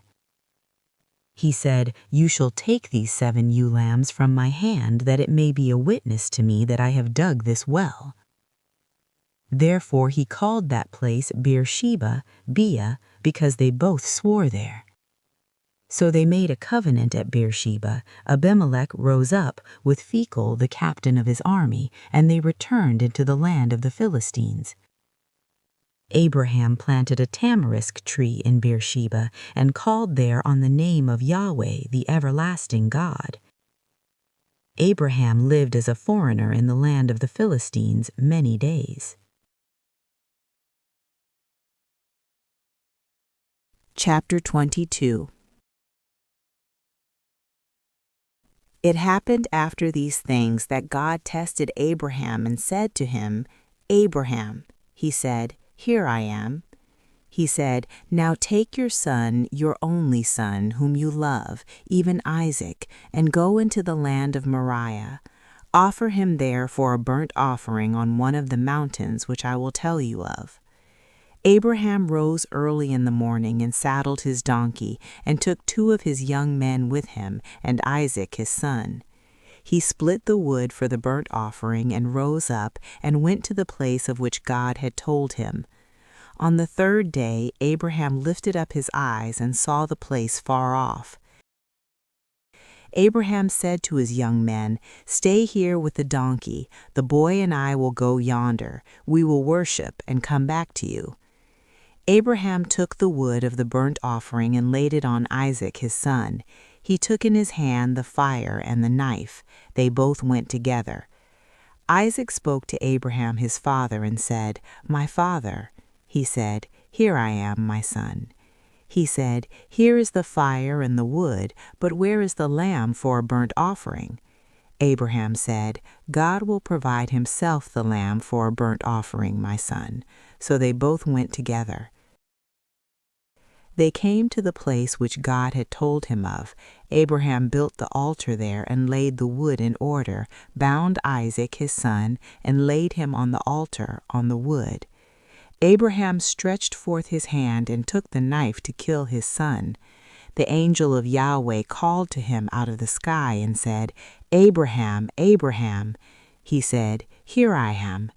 He said, "Don't lay your hand on the boy, neither do anything to him, for now I know that you fear God, seeing you have not withheld your son, your only son, from me." Abraham lifted up his eyes and looked, and saw that behind him was a ram caught in the thicket by his horns. Abraham went and took the ram and offered him up for a burnt offering instead of his son. Abraham called the name of that place Yahweh will provide, as it is said to this day, "On Yahweh's mountain it will be provided." The angel of Yahweh called to Abraham a second time out of the sky and said, "I have sworn by myself, says Yahweh, because you have done this thing and have not withheld your son, your only son, from me, that I will bless you greatly, and I will multiply your seed greatly, like the stars of the heavens, and like the sand which is on the seashore. Your seed will possess the gate of his enemies. In your seed will all the nations of the earth be blessed, because you have obeyed my voice." So Abraham returned to his young men, and they rose up and went together to Beersheba. Abraham lived at Beersheba. It happened after these things that it was told Abraham, saying, Behold, Milcah, she also has borne children to your brother Nahor. Uz, his firstborn, Buz, his brother, Kemuel, the father of Aram, Chesed, Hazo, Pildash, Jidlaph, and Bethuel. Bethuel became the father of Rebekah. These 8 Milcah bore to Nahor, Abraham's brother. His concubine, whose name was Reumah, also bore Taba, Gaham, Tahesh, and Maachah. Chapter 23. Sarah lived 127 years. This was the length of Sarah's life. Sarah died in Kiriath Arba, the same as Hebron, in the land of Canaan. Abraham came to mourn for Sarah and to weep for her. Abraham rose up from before his dead and spoke to the children of Heth, saying, I am a stranger and a foreigner living with you. Give me a possession of a burying place with you, that I may bury my dead out of my sight. The children of Heth answered Abraham, saying to him, Hear us, my lord, you are a prince of God among us. Bury your dead in the best of our tombs. None of us will withhold from you his tomb. Bury your dead. Abraham rose up and bowed himself to the people of the land, even to the children of Heth. He talked with them, saying, If it be your mind that I should bury my dead out of my sight, hear me and entreat for me to Ephron the son of Zohar, that he may give me the cave of Machpelah which he has, which is in the end of his field. For the full price let him give it to me in the midst of you for a possession of a burying place. Now Ephron was sitting in the midst of the children of Heth. Ephron the Hittite answered Abraham in the hearing of the children of Heth, even of all who went in at the gate of his city, saying, No, my lord, hear me. I give you the field, and I give you the cave that is in it. In the presence of the children of my people, I give it to you. Bury your dead. Abraham bowed himself down before the people of the land.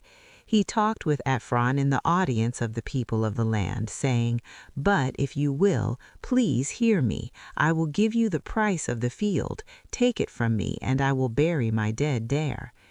Ephron answered Abraham, saying to him, My lord, listen to me. What is a piece of land worth 400 shekels of silver between you and me? Therefore bury your dead. Abraham listened to Ephron. Abraham weighed to Ephron the silver which he had named in the audience of the children of Heth, 400 shekels of silver, according to the current merchant's standard. So the field of Ephron which was in Machpelah, which was before Mamre, the field, the cave which was in it, and all the trees that were in the field, that were in all of its borders, were deeded to Abraham for a possession in the presence of the children of Heth, before all who went in at the gate of his city. After this, Abraham buried Sarah his wife in the cave of Machpelah before Mamre, that is, Hebron, in the land of Canaan. The field and the cave that is in it were deeded to Abraham for a possession of a burying place by the children of Heth. Chapter 24. Abraham was old and well stricken in age. Yahweh had blessed Abraham in all things. Abraham said to his servant, the elder of his house, who ruled over all that he had, Please put your hand under my thigh. I will make you swear by Yahweh, the God of heaven and the God of the earth, that you shall not take a wife for my son of the daughters of the Canaanites, among whom I live. But you shall go to my country and to my relatives, and take a wife for my son Isaac. The servant said to him, What if the woman isn't willing to follow me to this land? Must I bring your son again to the land you came from? Abraham said to him, Beware that you don't bring my son there again. Yahweh, the God of heaven, who took me from my father's house and from the land of my birth, who spoke to me and who swore to me, saying, I will give this land to your seed. He will send his angel before you, and you shall take a wife for my son from there. If the woman isn't willing to follow you, then you shall be clear from this my oath. Only you shall not bring my son there again. The servant put his hand under the thigh of Abraham his master, and swore to him concerning this matter. The servant took 10 camels of his master's camels, and departed, having a variety of good things of his master's with him. He arose and went to Mesopotamia, to the city of Nahor. He made the camels kneel down outside the city by the well of water at the time of evening, the time that women go out to draw water. He said, Yahweh, the God of my master Abraham, please give me success this day, and show kindness to my master Abraham. Behold, I am standing by the spring of water. The daughters of the men of the city are coming out to draw water.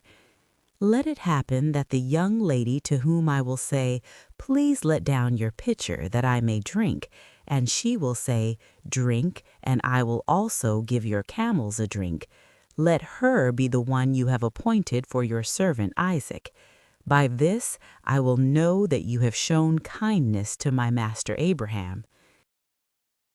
It happened before he had finished speaking that, behold, Rebekah came out, who was born to Bethuel the son of Milcah, the wife of Nahor, Abraham's brother, with her pitcher on her shoulder. The young lady was very beautiful to look at, a virgin, neither had any man known her. She went down to the spring, filled her pitcher, and came up. The servant ran to meet her and said, Please give me a drink, a little water from your pitcher. She said, Drink, my lord. She hurried and let down her pitcher on her hand and gave him drink. When she had done giving him drink, she said, I will also draw for your camels until they have done drinking. She hurried and emptied her pitcher into the trough and ran again to the well to draw, and drew for all his camels. The man looked steadfastly at her, remaining silent, to know whether Yahweh had made his journey prosperous or not. It happened, as the camels had done drinking, that the man took a golden ring of 1/2 shekel weight, and 2 bracelets for her hands of 10 shekels weight of gold. He said, Whose daughter are you? Please tell me.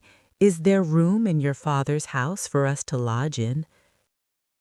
She said to him, I am the daughter of Bethuel, the son of Milcah, whom she bore to Nahor, Abraham's brother, with her pitcher on her shoulder. She said moreover to him, We have both straw and provender enough, and room to lodge in. The man bowed his head and worshipped Yahweh.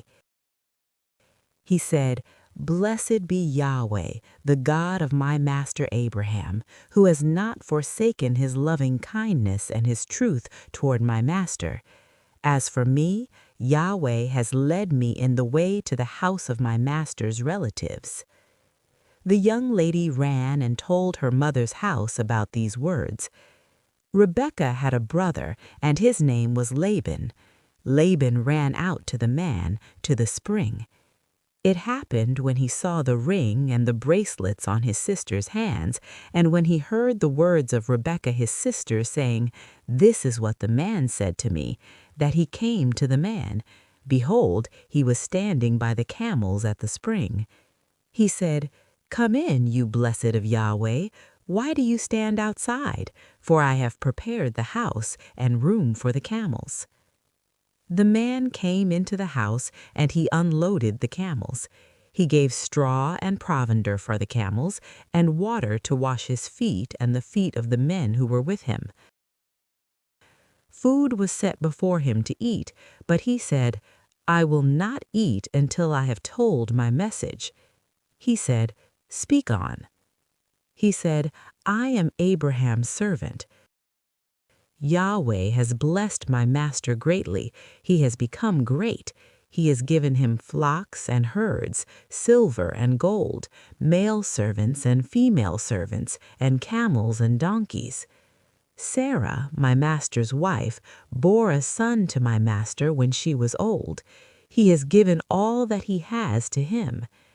My master made me swear, saying, "You shall not take a wife for my son of the daughters of the Canaanites, among whom I live. But you shall go to my country and to my relatives, and take a wife for my son Isaac." I said to my master, "What if the woman will not follow me?" He said to me, "Yahweh, before whom I walk, will send his angel with you and prosper your way. You shall take a wife for my son of my relatives and of my father's house. Then will you be clear from my oath when you come to my relatives. If they don't give you her, you shall be clear from my oath." I came this day to the spring and said, "Yahweh, the God of my master Abraham, if now you do prosper my way which I go, behold, I am standing by this spring of water. Let it happen that the maiden who comes forth to draw, to whom I will say, 'Give me, I pray you, a little water from your pitcher to drink,' and she will say, 'Drink, and I will also give your camels a drink,' let her be the one you have appointed for my master's son."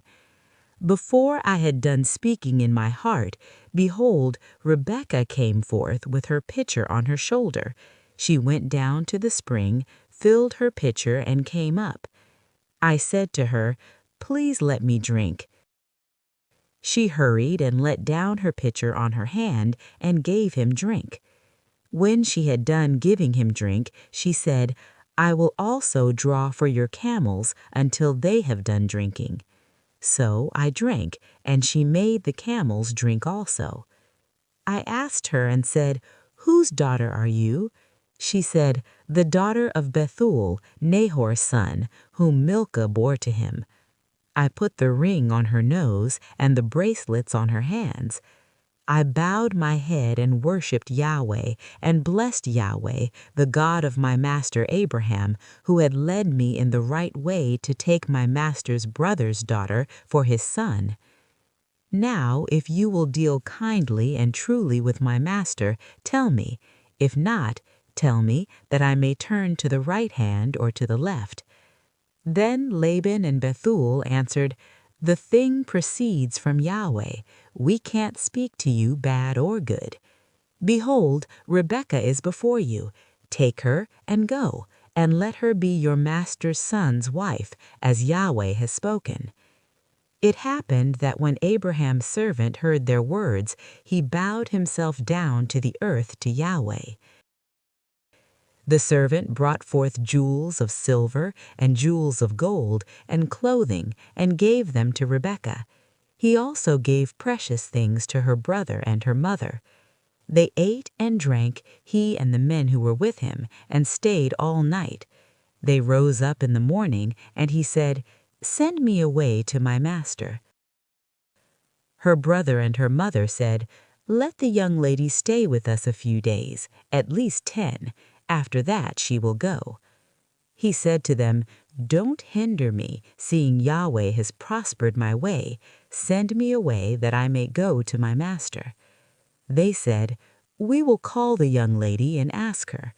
They called Rebekah and said to her, "Will you go with this man?" She said, "I will go." They sent away Rebekah their sister with her nurse, Abraham's servant, and his men. They blessed Rebekah and said to her, "Our sister, may you be the mother of thousands of 10,000s, and let your seed possess the gate of those who hate them." Rebekah arose with her ladies. They rode on the camels and followed the man.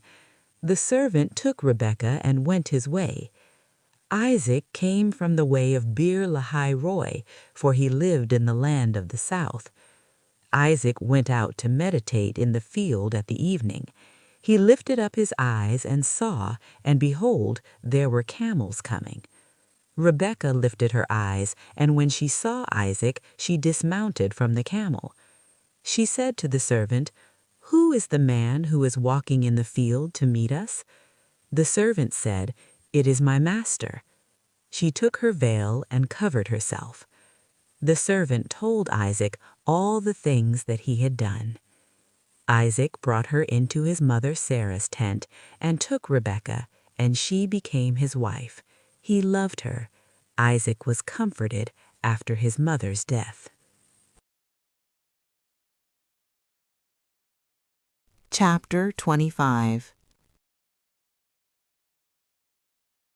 Abraham took another wife, and her name was Keturah. She bore him Zimran, Jokshan, Medan, Median, Ishbak, and Shua. Jokshan became the father of Sheba and Dedan. The sons of Dedan were Ashurim, Letushim, and Leumim. The sons of Median, Ephah, Epher, Hanok, Abida, and Eldaah. All these were the children of Keturah. Abraham gave all that he had to Isaac. But to the sons of Abraham's concubines, Abraham gave gifts. He sent them away from Isaac his son while he yet lived, eastward to the east country. These are the days of the years of Abraham's life which he lived, 175 years. Abraham gave up the spirit and died in a good old age, an old man and full of years, and was gathered to his people. Isaac and Ishmael, his sons, buried him in the cave of Machpelah, in the field of Ephron, the son of Zohar the Hittite, which is before Mamre, the field which Abraham purchased of the children of Heth.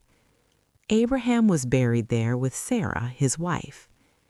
It happened after the death of Abraham that God blessed Isaac, his son. Isaac lived by Beer Lahai Roi. Now this is the history of the generations of Ishmael, Abraham's son, whom Hagar the Egyptian, Sarah's handmaid, bore to Abraham. These are the names of the sons of Ishmael by their names, according to the order of their birth. The firstborn of Ishmael, Nebaioth, then Kedar, Adbeel, Mibsam, Mishma, Duma, Massa, Hadad, Tema, Jetur, Nephish, and Kedema. These are the sons of Ishmael, and these are their names, by their villages and by their encampments, 12 princes, according to their nations. These are the years of the life of Ishmael, 137 years. He gave up the spirit and died, and was gathered to his people. They lived from Havilah to Shur, that is before Egypt, as you go toward Assyria. He lived opposite all his relatives. This is the history of the generations of Isaac, Abraham's son. Abraham became the father of Isaac. Isaac was 40 years old when he took Rebekah, the daughter of Bethuel the Syrian of Padan Aram, the sister of Laban the Syrian, to be his wife. Isaac entreated Yahweh for his wife because she was barren. Yahweh was entreated by him, and Rebekah his wife conceived. The children struggled together within her. She said, "If it be so, why do I live?"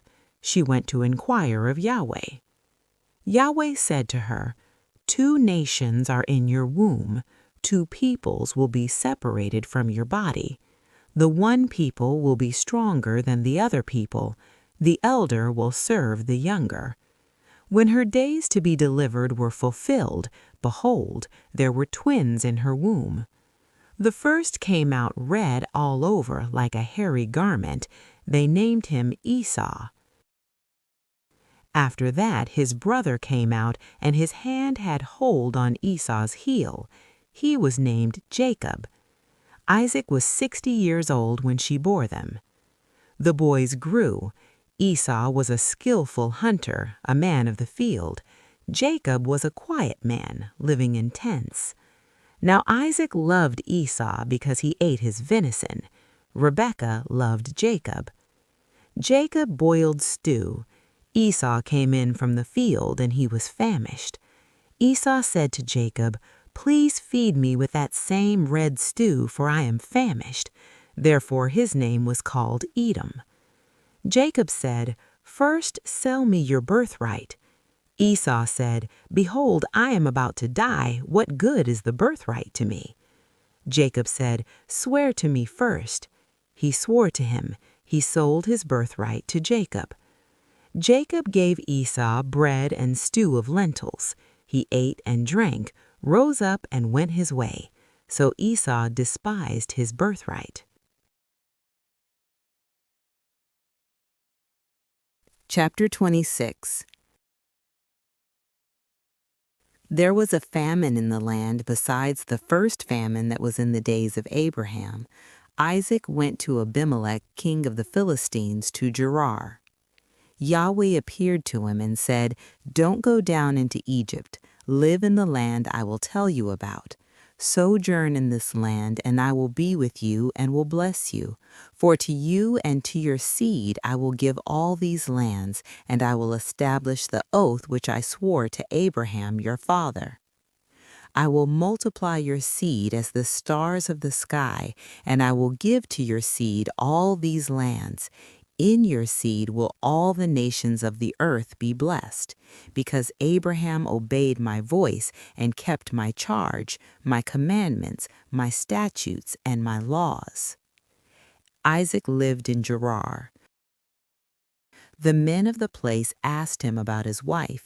He said, "She is my sister," for he was afraid to say my wife, lest he thought the men of the place might kill me for Rebekah, because she is beautiful to look at. It happened when he had been there a long time that Abimelech, king of the Philistines, looked out at a window and saw, and behold, Isaac was caressing Rebekah his wife. Abimelech called Isaac and said, "Behold, surely she is your wife. Why did you say, 'She is my sister'?" Isaac said to him, "Because I said, 'Lest I die because of her.'" Abimelech said, "What is this you have done to us? One of the people might easily have lain with your wife, and you would have brought guilt on us." Abimelech charged all the people, saying, "He who touches this man or his wife will surely be put to death." Isaac sowed in that land and reaped in the same year 100 times what he planted. Yahweh blessed him. The man grew great and grew more and more until he became very great. He had possessions of flocks, possessions of herds, and a great household. The Philistines envied him. Now all the wells which his father's servants had dug in the days of Abraham his father, the Philistines had stopped and filled with earth. Abimelech said to Isaac, "Go from us, for you are much mightier than we." Isaac departed from there, encamped in the valley of Gerar, and lived there.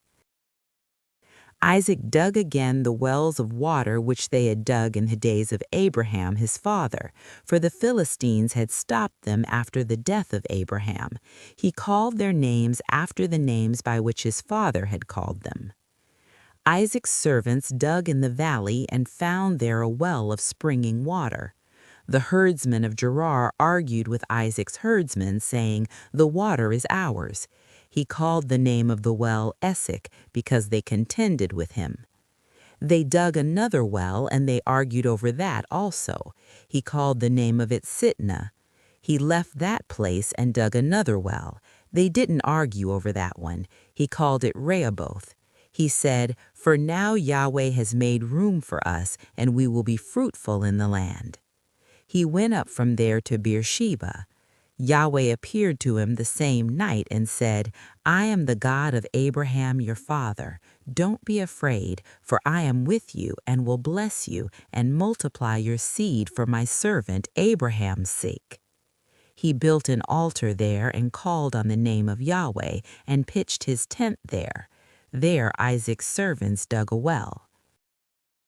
Then Abimelech went to him from Gerar, and Ahuzath his friend, and Phicol the captain of his army. Isaac said to them, "Why have you come to me, since you hate me and have sent me away from you?" They said, "We saw plainly that Yahweh was with you. We said, 'Let there now be an oath between us, even between us and you, and let us make a covenant with you, that you will do us no harm, as we have not touched you, and as we have done to you nothing but good, and have sent you away in peace. You are now the blessed of Yahweh.'" He made them a feast, and they ate and drank. They rose up sometime in the morning and swore one to another. Isaac sent them away, and they departed from him in peace. It happened the same day that Isaac's servants came and told him concerning the well which they had dug, and said to him, "We have found water." He called it Sheba. Therefore the name of the city is Beersheba to this day. When Esau was 40 years old, he took his wife Judith, the daughter of Beri the Hittite, and Basmath, the daughter of Elon the Hittite. They grieved Isaac and Rebekah's spirits.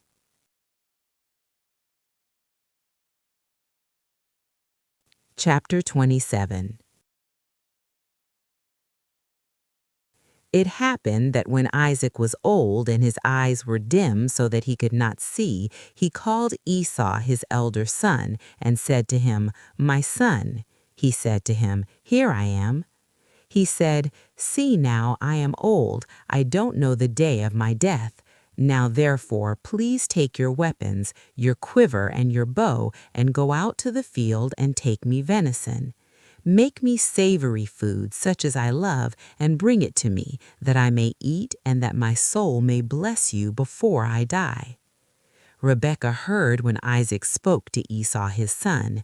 Esau went to the field to hunt for venison and to bring it. Rebekah spoke to Jacob her son, saying, "Behold, I heard your father speak to Esau your brother, saying, 'Bring me venison, and make me savory food, that I may eat, and bless you before Yahweh before my death.' Now therefore, my son, obey my voice according to that which I command you. Go now to the flock and get me from there 2 good kids of the goats. I will make them savory food for your father, such as he loves, and you shall bring it to your father, that he may eat, so that he may bless you before his death." Jacob said to his mother, "Behold, Esau my brother is a hairy man, and I am a smooth man. What if my father touches me? I will seem to him as a deceiver, and I would bring a curse on myself, and not a blessing." His mother said to him, "Let your curse be on me, my son. Only obey my voice, and go get them for me." He went and got them and brought them to his mother. His mother made savory food such as his father loved. Rebekah took the good clothes of Esau, his elder son, which were with her in the house, and put them on Jacob, her younger son. She put the skins of the kids of the goats on his hands and on the smooth of his neck. She gave the savory food and the bread which she had prepared into the hand of her son Jacob. He came to his father and said, "My father." He said, "Here I am. Who are you, my son?" Jacob said to his father, "I am Esau, your firstborn. I have done what you asked me to do.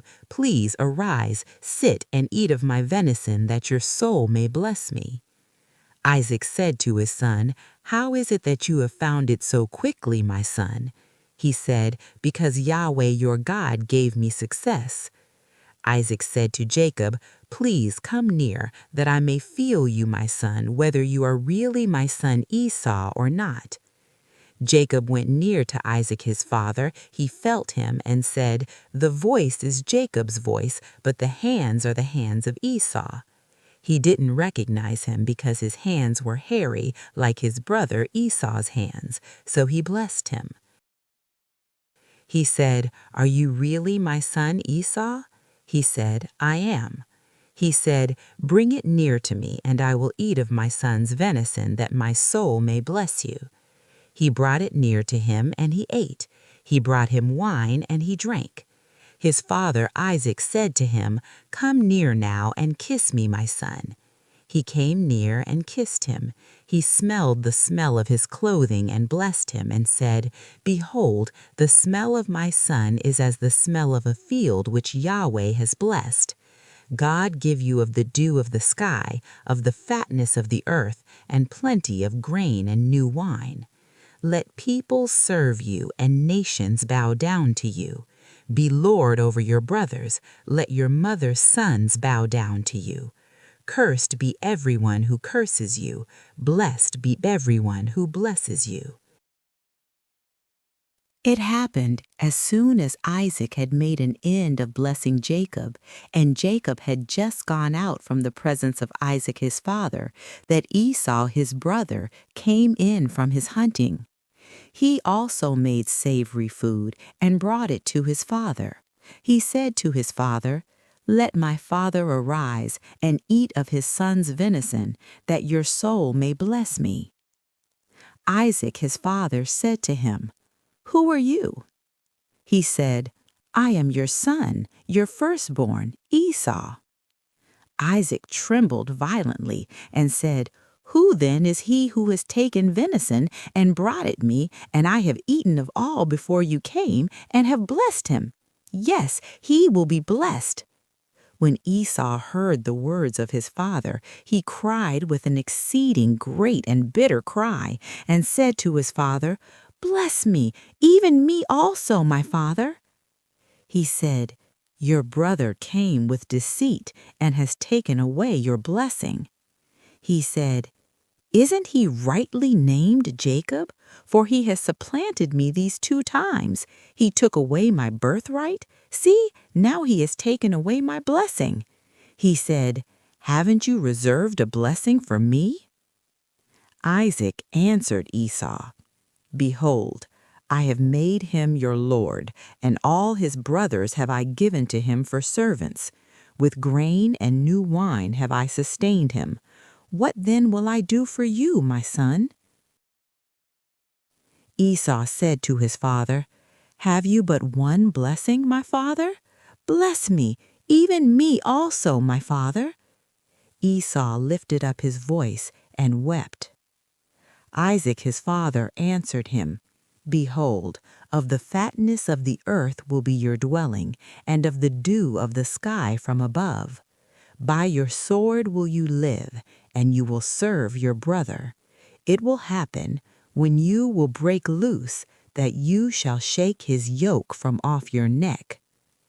Esau hated Jacob because of the blessing with which his father blessed him. Esau said in his heart, "The days of mourning for my father are at hand. Then I will kill my brother Jacob." The words of Esau, her elder son, were told to Rebekah. She sent and called Jacob, her younger son, and said to him, "Behold, your brother Esau comforts himself about you by planning to kill you. Now therefore, my son, obey my voice. Arise, flee to Laban, my brother, in Haran. Stay with him a few days, until your brother's fury turns away, until your brother's anger turn away from you, and he forgets what you have done to him. Then I will send and get you from there. Why should I be bereaved of you both in one day?" Rebekah said to Isaac, "I am weary of my life because of the daughters of Heth. If Jacob takes a wife of the daughters of Heth, such as these, of the daughters of the land, what good will my life do me?"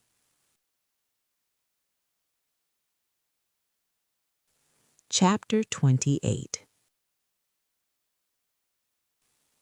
Isaac called Jacob, blessed him, and commanded him, "You shall not take a wife of the daughters of Canaan. Arise, go to Paddan Aram, to the house of Bethuel your mother's father. Take a wife from there, from the daughters of Laban your mother's brother. May God Almighty bless you, and make you fruitful, and multiply you, that you may be a company of peoples. And give you the blessing of Abraham to you, and to your seed with you, that you may inherit the land where you travel, which God gave to Abraham." Isaac sent Jacob away. He went to Paddan Aram to Laban, son of Bethuel the Syrian, Rebekah's brother, Jacob's and Esau's mother. Now Esau saw that Isaac had blessed Jacob and sent him away to Paddan Aram to take him a wife from there, and that as he blessed him, he gave him a charge, saying, "You shall not take a wife of the daughters of Canaan." And that Jacob obeyed his father and his mother and was gone to Paddan Aram.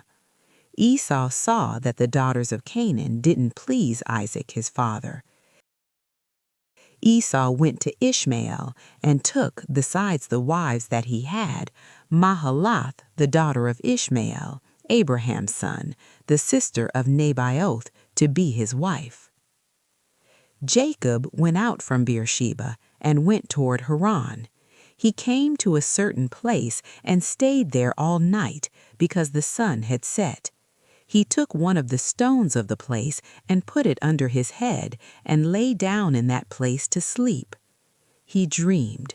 Behold, a stairway set upon the earth, and the top of it reached to heaven.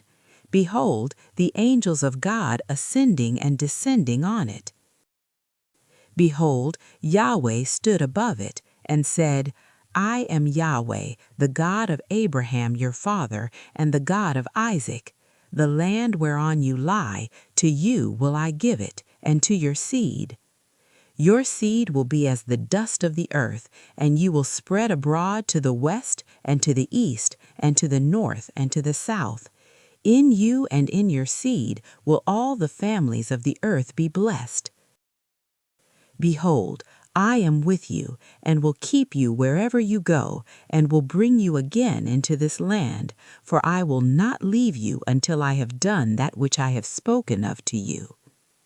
Jacob awakened out of his sleep, and he said, "Surely Yahweh is in this place, and I didn't know it." He was afraid, and said, "How dreadful is this place! This is none other than God's house, and this is the gate of heaven." Jacob rose up early in the morning and took the stone that he had put under his head and set it up for a pillar and poured oil on the top of it. He called the name of that place Bethel, but the name of the city was Luz at the first. Jacob vowed a vow, saying, "If God will be with me and will keep me in this way that I go, and will give me bread to eat and clothing to put on, so that I come again to my father's house in peace, and Yahweh will be my God, then this stone which I have set up for a pillar will be God's house. Of all that you will give me, I will surely give the 10th to you." Chapter 29. Jacob went on his journey and came to the land of the children of the east. He looked, and behold, a well in the field, and behold, 3 flocks of sheep lying there by it, for out of that well they watered the flocks. The stone on the well's mouth was large. There all the flocks were gathered.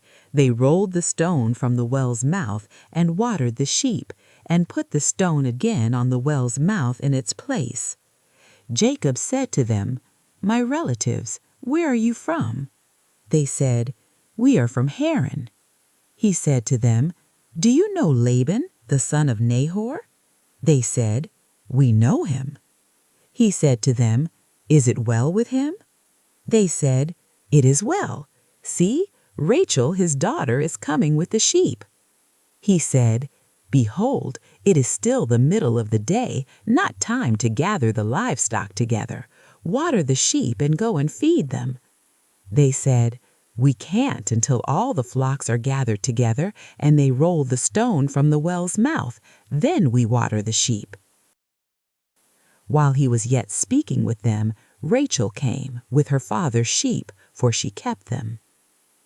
It happened when Jacob saw Rachel, the daughter of Laban, his mother's brother, and the sheep of Laban, his mother's brother, that Jacob went near and rolled the stone from the well's mouth and watered the flock of Laban, his mother's brother. Jacob kissed Rachel and lifted up his voice and wept.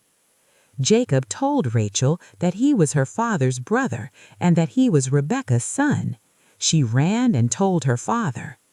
It happened when Laban heard the news of Jacob, his sister's son, that he ran to meet Jacob and embraced him and kissed him and brought him to his house.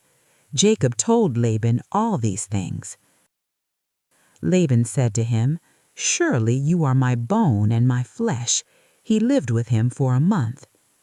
Laban said to Jacob, "Because you are my brother, should you therefore serve me for nothing? Tell me, what will your wages be?" Laban had 2 daughters. The name of the elder was Leah, and the name of the younger was Rachel. Leah's eyes were weak, but Rachel was beautiful in form and attractive. Jacob loved Rachel. He said, "I will serve you 7 years for Rachel, your younger daughter." Laban said, "It is better that I give her to you than that I should give her to another man. Stay with me." Jacob served 7 years for Rachel. They seemed to him but a few days for the love he had for her. Jacob said to Laban, "Give me my wife, for my days are fulfilled, that I may go in to her." Laban gathered together all the men of the place and made a feast.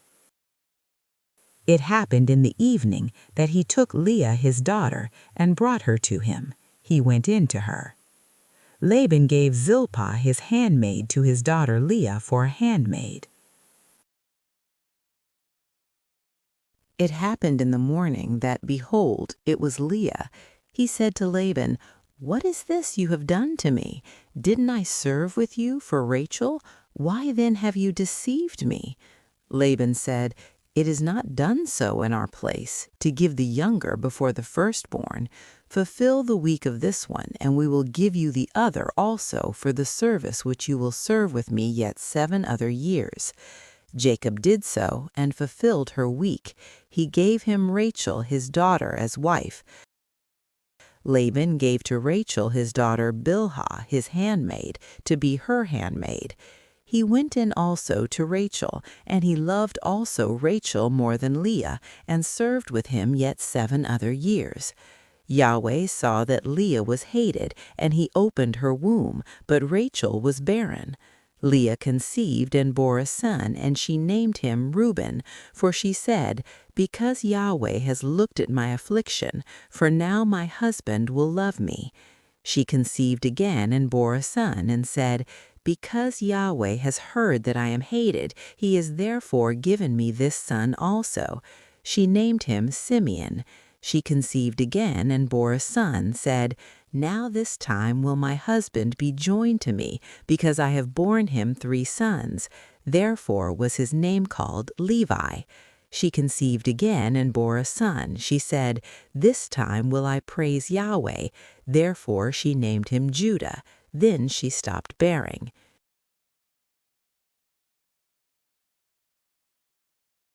Chapter 30. When Rachel saw that she bore Jacob no children, Rachel envied her sister. She said to Jacob, "Give me children, or else I will die." Jacob's anger was kindled against Rachel, and he said, "Am I in God's place, who has withheld from you the fruit of the womb?" She said, "Behold, my maid Bilhah, go in to her, that she may bear on my knees, and I also may obtain children by her." She gave him Bilhah her handmaid as wife, and Jacob went in to her. Bilhah conceived and bore Jacob a son. Rachel said, "God has judged me, and has also heard my voice, and has given me a son." Therefore called she his name Dan. Bilhah, Rachel's handmaid, conceived again, and bore Jacob a second son. Rachel said, "With mighty wrestlings have I wrestled with my sister, and have prevailed." She named him Naphtali. When Leah saw that she had finished bearing, she took Zilpah, her handmaid, and gave her to Jacob as a wife. Zilpah, Leah's handmaid, bore Jacob a son. Leah said, "How fortunate!" She named him Gad. Zilpah, Leah's handmaid, bore Jacob a second son. Leah said, "Happy am I, for the daughters will call me happy." She named him Asher. Reuben went in the days of wheat harvest and found mandrakes in the field and brought them to his mother Leah. Then Rachel said to Leah, "Please give me some of your son's mandrakes." She said to her, "Is it a small matter that you have taken away my husband? Would you take away my son's mandrakes also?" Rachel said, "Therefore he will lie with you tonight for your son's mandrakes."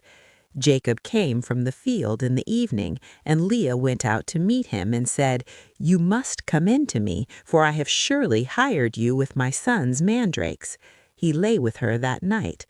God listened to Leah, and she conceived and bore Jacob a fifth son. Leah said, "God has given me my hire, because I gave my handmaid to my husband." She named him Issachar. Leah conceived again and bore a sixth son to Jacob. Leah said, "God has endowed me with a good dowry. Now my husband will live with me, because I have borne him 6 sons."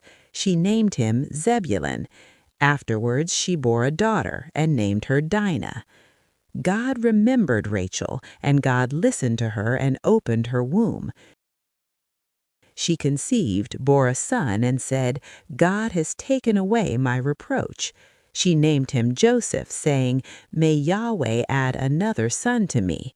It happened when Rachel had borne Joseph that Jacob said to Laban, "Send me away that I may go to my own place and to my country. Give me my wives and my children for whom I have served you, and let me go, for you know my service with which I have served you." Laban said to him, "If now I have found favor in your eyes, stay here, for I have divined that Yahweh has blessed you for my sake." He said, "Appoint me your wages, and I will give it." He said to him, "You know how I have served you, and how your livestock have fared with me. For it was little which you had before I came, and it has increased to a multitude. Yahweh has blessed you wherever I turned. Now when will I provide for my own house also?" He said, "What shall I give you?" Jacob said, "You shall give me nothing. If you will do this thing for me, I will again feed your flock and keep it. I will pass through all your flock today, removing from there every speckled and spotted one, and every black one among the sheep, and the spotted and speckled ones among the goats. This will be my hire. So my righteousness will answer me hereafter when you come concerning my hire that is before you. Every one that is not speckled or spotted among the goats, and black among the sheep that might be with me will be counted stolen." Laban said, "Behold, I desire it to be according to your word." That day he removed the male goats that were streaked and spotted, and all the female goats that were speckled and spotted, every one that had white in it, and all the black ones among the sheep, and gave them into the hand of his sons. He set 3 days' journey between himself and Jacob fed the rest of Laban's flocks. Jacob took to himself rods of fresh poplar, amygdala, plane tree, peeled white streaks in them, and made the white appear which was in the rods. He set the rods which he had peeled opposite the flocks in the gutters in the watering troughs where the flocks came to drink. They conceived when they came to drink. The flocks conceived before the rods, and the flocks brought forth streaked, speckled, and spotted. Jacob separated the lambs and set the faces of the flock toward the streaked and all the black in the flock of Laban, and he put his own droves apart and didn't put them into Laban's flock. It happened whenever the stronger of the flock conceived that Jacob laid the rods before the eyes of the flock in the gutters, that they might conceive among the rods. But when the flock were feeble, he didn't put them in, so the feebler were Laban's and the stronger Jacob's. The man increased exceedingly and had large flocks, female servants and male servants, and camels and donkeys. Chapter 31.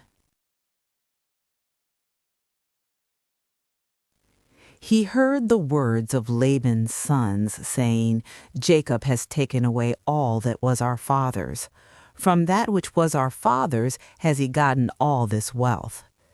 Jacob saw the expression on Laban's face, and behold, it was not toward him as before. Yahweh said to Jacob, Return to the land of your fathers and to your relatives, and I will be with you. Jacob sent and called Rachel and Leah to the field to his flock, and said to them, I see the expression on your father's face that it is not toward me as before, but the God of my father has been with me. You know that I have served your father with all of my strength. Your father has deceived me and changed my wages 10 times, but God didn't allow him to hurt me. If he said this, the speckled will be your wages, then all the flock bore speckled. If he said this, the streaked will be your wages, then all the flock bore streaked. Thus God has taken away your father's livestock and given them to me. It happened during mating season that I lifted up my eyes and saw in a dream, and behold, the male goats which leaped on the flock were streaked, speckled, and grizzled. The angel of God said to me in the dream, Jacob, and I said, Here I am. He said, Now lift up your eyes, and behold, all the male goats which leap on the flock are streaked, speckled, and grizzled, for I have seen all that Laban does to you. I am the God of Bethel, where you anointed a pillar, where you vowed a vow to me. Now arise, get out from this land, and return to the land of your birth. Rachel and Leah answered him, Is there yet any portion or inheritance for us in our father's house? Aren't we accounted by him as foreigners? For he has sold us, and has also quite devoured our money. For all the riches which God has taken away from our father, that is ours and our children's. Now then, whatever God has said to you, do. Then Jacob rose up and set his sons and his wives on the camels, and he took away all his livestock and all his possessions which he had gathered, including the livestock which he had gained in Paddan Aram, to go to Isaac his father, to the land of Canaan. Now Laban had gone to shear his sheep, and Rachel stole the teraphim that were her father's. Jacob deceived Laban the Syrian in that he didn't tell him that he was running away. So he fled with all that he had. He rose up, passed over the river, and set his face toward the mountain of Gilead. Laban was told on the 3rd day that Jacob had fled. He took his relatives with him and pursued after him 7 days' journey. He overtook him in the mountain of Gilead. God came to Laban the Syrian in a dream of the night and said to him, Take heed to yourself that you don't speak to Jacob either good or bad. Laban caught up with Jacob. Now Jacob had pitched his tent in the mountain, and Laban with his relatives encamped in the mountain of Gilead. Laban said to Jacob, What have you done, that you have deceived me and carried away my daughters like captives of the sword? Why did you flee secretly and deceive me, and didn't tell me, that I might have sent you away with mirth and with songs, with tambourine and with harp? And didn't allow me to kiss my sons and my daughters? Now have you done foolishly. It is in the power of my hand to hurt you, but the God of your father spoke to me last night, saying, Take heed to yourself, that you don't speak to Jacob either good or bad. Now you want to be gone, because you greatly longed for your father's house. But why have you stolen my gods? Jacob answered Laban, Because I was afraid, for I said, lest you should take your daughters from me by force. Anyone you find your gods with shall not live. Before our relatives, discern what is yours with me and take it. For Jacob didn't know that Rachel had stolen them. Laban went into Jacob's tent, into Leah's tent, and into the 2 female servants, but he didn't find them. He went out of Leah's tent and entered into Rachel's tent. Now Rachel had taken the teraphim, put them in the camel's saddle, and sat on them. Laban felt about all the tent, but didn't find the teraphim. She said to her father, "Don't let my lord be angry that I can't rise up before you, for the manner of women is on me." He searched, but he didn't find the teraphim. Jacob was angry and argued with Laban. Jacob answered Laban, "What is my transgression? What is my sin that you have hotly pursued after me? Now that you have felt around in all my stuff, what have you found of all your household stuff? Set it here before my relatives and your relatives, that they may judge between us 2. These 20 years I have been with you. Your eves and your female goats have not cast their young, and I haven't eaten the rams of your flocks. That which was torn of animals I didn't bring to you. I bore the loss of it.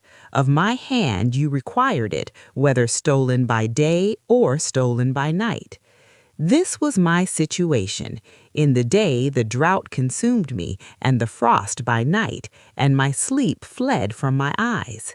These 20 years I have been in your house, I served you 14 years for your 2 daughters and 6 years for your flock, and you have changed my wages 10 times.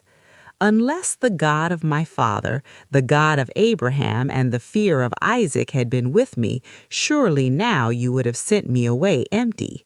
God has seen my affliction and the labor of my hands, and rebuked you last night."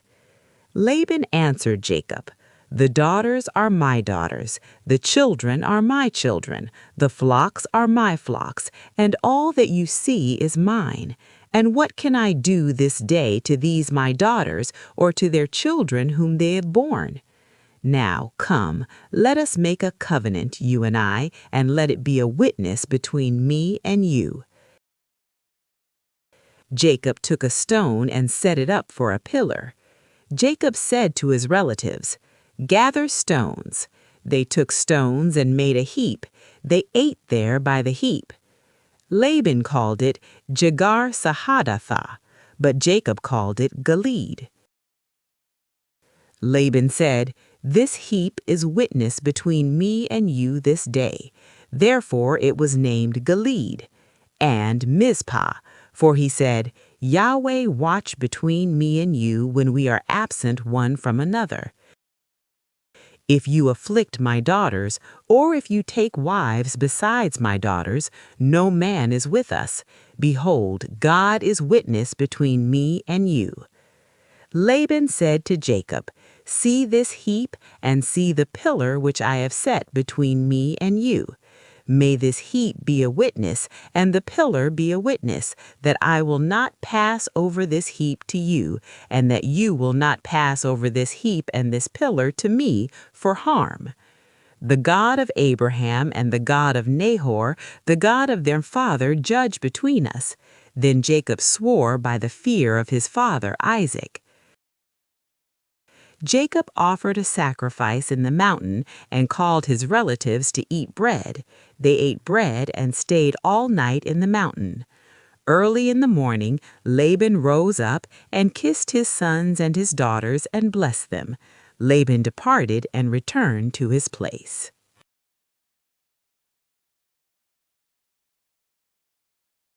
Chapter 32. Jacob went on his way, and the angels of God met him.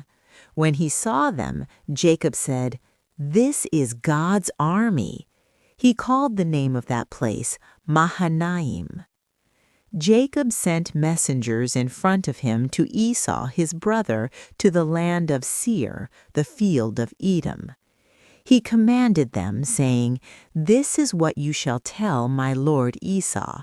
This is what your servant Jacob says. I have lived as a foreigner with Laban and stayed until now. I have oxen, donkeys, flocks, male servants, and female servants. I have sent to tell my lord that I may find favor in your sight." The messengers returned to Jacob, saying, "We came to your brother Esau. Not only that, but he comes to meet you and 400 men with him." Then Jacob was greatly afraid and was distressed. He divided the people who were with him and the flocks and the herds and the camels into 2 companies. And he said, "If Esau comes to the one company and strikes it, then the company which is left will escape." Jacob said, "God of my father Abraham and God of my father Isaac, Yahweh, who said to me, 'Return to your country and to your relatives, and I will do you good,' I am not worthy of the least of all the loving kindnesses and of all the truth which you have shown to your servant. For with just my staff I passed over this Jordan, and now I have become 2 companies. Please deliver me from the hand of my brother, from the hand of Esau, for I fear him, lest he come and strike me and the mothers with the children. You said, 'I will surely do you good and make your seed as the sand of the sea, which can't be numbered because there are so many.'" He lodged there that night and took from that which he had with him a present for Esau his brother, 200 female goats and 20 male goats, 200 ewes and 20 rams, 30 milk camels and their colts, 40 cows, 10 bulls, 20 female donkeys, and 10 foals. He delivered them into the hands of his servants, every herd by itself, and said to his servants, "Pass over before me and put a space between herd and herd." He commanded the foremost, saying, "When Esau, my brother, meets you and asks you, saying, 'Whose are you? Where are you going? Whose are these before you?' Then you shall say, 'They are your servant Jacob's. It is a present sent to my lord Esau. Behold, he also is behind us.'"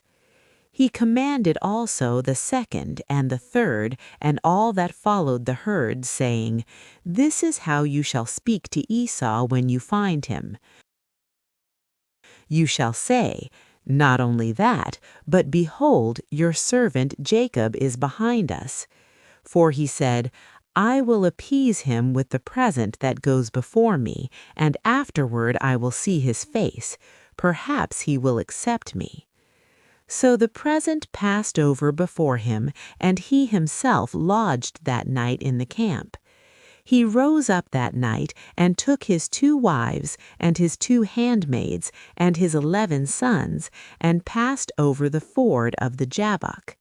He took them and sent them over the stream, and sent over that which he had. Jacob was left alone and wrestled with a man there until the breaking of the day. When he saw that he didn't prevail against him, he touched the hollow of his thigh, and the hollow of Jacob's thigh was strained as he wrestled. The man said, "Let me go, for the day breaks." Jacob said, "I won't let you go unless you bless me." He said to him, "What is your name?" He said, "Jacob." He said, "Your name will no longer be called Jacob, but Israel, for you have fought with God and with men, and have prevailed." Jacob asked him, "Please tell me your name." He said, "Why is it that you ask what my name is?" He blessed him there. Jacob called the name of the place Peniel, for he said, "I have seen God face to face, and my life is preserved." The sun rose on him as he passed over Peniel, and he limped because of his thigh. Therefore the children of Israel don't eat the sinew of the hip, which is on the hollow of the thigh, to this day, because he touched the hollow of Jacob's thigh in the sinew of the hip.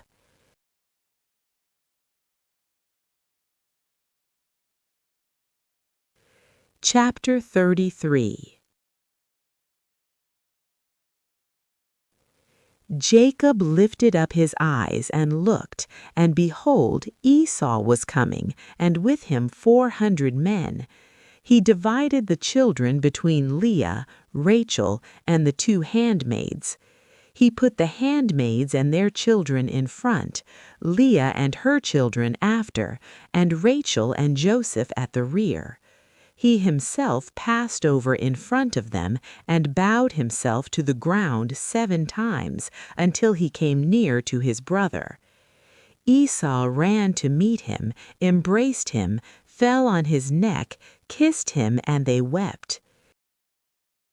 He lifted up his eyes and saw the women and the children, and said, "Who are these with you?" He said, "The children whom God has graciously given your servant." Then the handmaids came near with their children, and they bowed themselves. After them, Leah and her children came near and bowed themselves. After them, Joseph came near with Rachel, and they bowed themselves. Esau said, "What do you mean by all this company which I met?" Jacob said, "To find favor in the sight of my Lord." Esau said, "I have enough, my brother. Let that which you have be yours." Jacob said, "Please know, if I have now found favor in your sight, then receive my present at my hand, because I have seen your face as one sees the face of God, and you were pleased with me. Please take the gift that I brought to you, because God has dealt graciously with me, and because I have enough." He urged him, and he took it. Esau said, "Let us take our journey, and let us go, and I will go before you."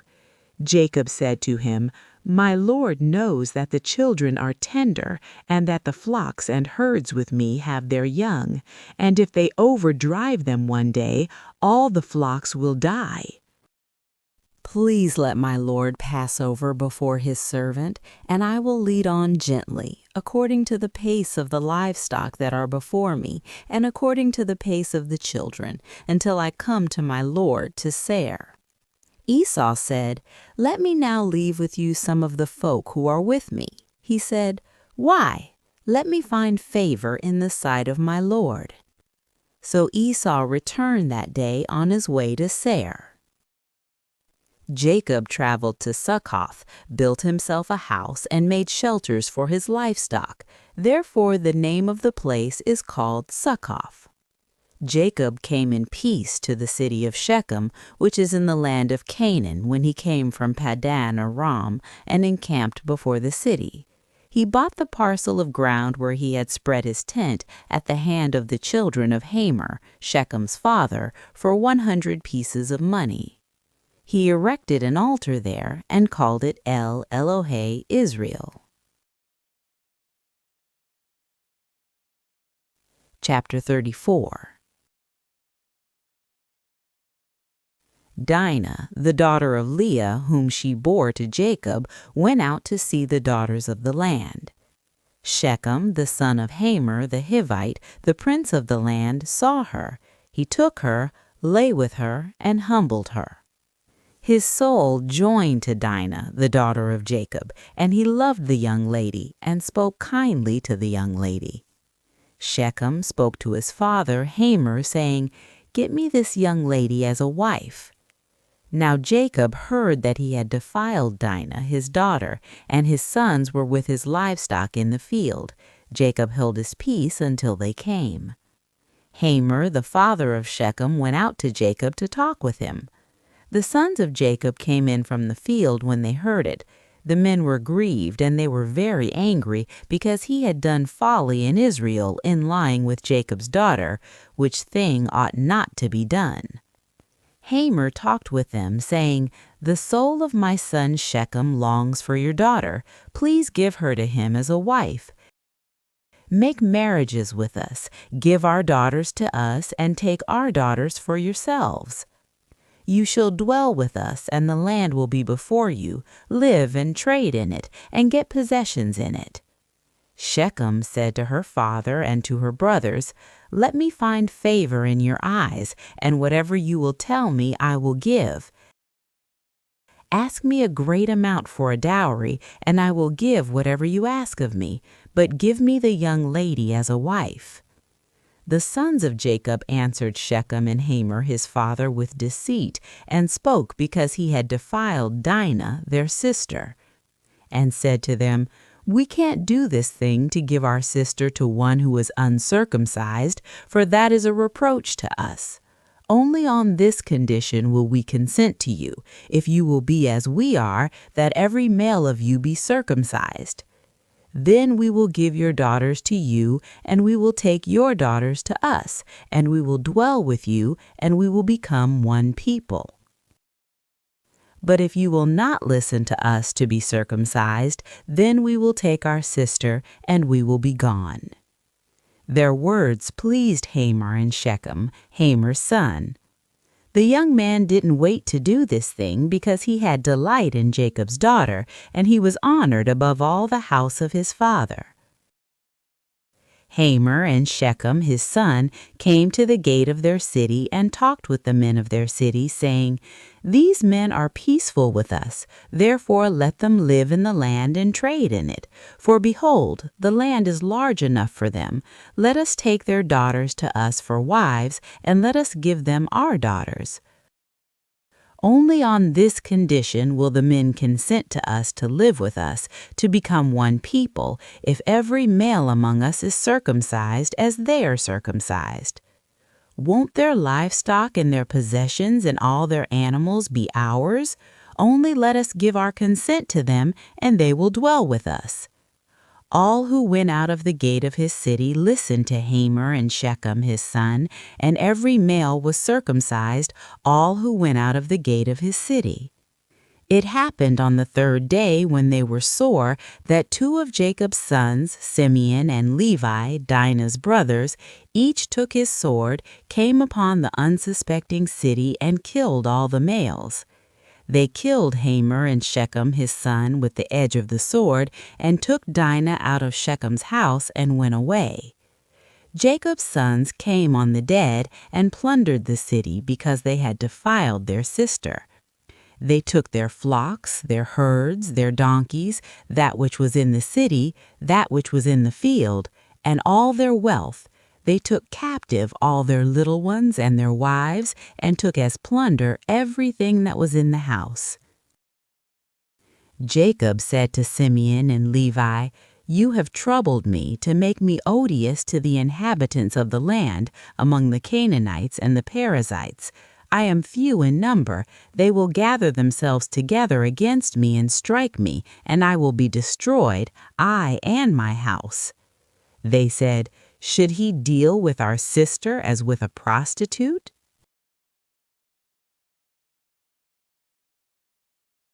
Chapter 35. God said to Jacob, "Arise, go up to Bethel and live there. Make there an altar to God, who appeared to you when you fled from the face of Esau your brother." Then Jacob said to his household and to all who were with him, "Put away the foreign gods that are among you. Purify yourselves, change your garments. Let us arise and go up to Bethel. I will make there an altar to God, who answered me in the day of my distress, and was with me in the way which I went." They gave to Jacob all the foreign gods which were in their hands, and the rings which were in their ears, and Jacob hid them under the oak which was by Shechem. They traveled, and a terror of God was on the cities that were around them, and they didn't pursue the sons of Jacob. So Jacob came to Luz, that is, Bethel, which is in the land of Canaan, he and all the people who were with him. He built an altar there and called the place El Beth-El, because there God was revealed to him when he fled from the face of his brother. Deborah, Rebekah's nurse, died, and she was buried below Bethel under the oak, and the name of it was called Elon Bakuth. God appeared to Jacob again when he came from Padan Aram and blessed him. God said to him, "Your name is Jacob. Your name shall not be Jacob any more, but your name will be Israel." He named him Israel. God said to him, "I am God Almighty. Be fruitful and multiply. A nation and a company of nations will be from you, and kings will come out of your body. The land which I gave to Abraham and Isaac I will give it to you, and to your seed after you will I give the land." God went up from him in the place where he spoke with him. Jacob set up a pillar in the place where he spoke with him, a pillar of stone. He poured out a drink offering on it and poured oil on it. Jacob called the name of the place where God spoke with him Beth-El. They traveled from Bethel. There was still some distance to come to Ephrath, and Rachel travailed. She had hard labor. When she was in hard labor, the midwife said to her, "Don't be afraid, for now you will have another son." It happened as her soul was departing, for she died, that she named him Benoni, but his father named him Benjamin. Rachel died and was buried in the way to Ephrath. The same is Bethlehem. Jacob set up a pillar on her grave. The same is the pillar of Rachel's grave to this day. Israel traveled and spread his tent beyond the tower of Ader. It happened, while Israel lived in that land, that Reuben went and lay with Bilhah, his father's concubine, and Israel heard of it.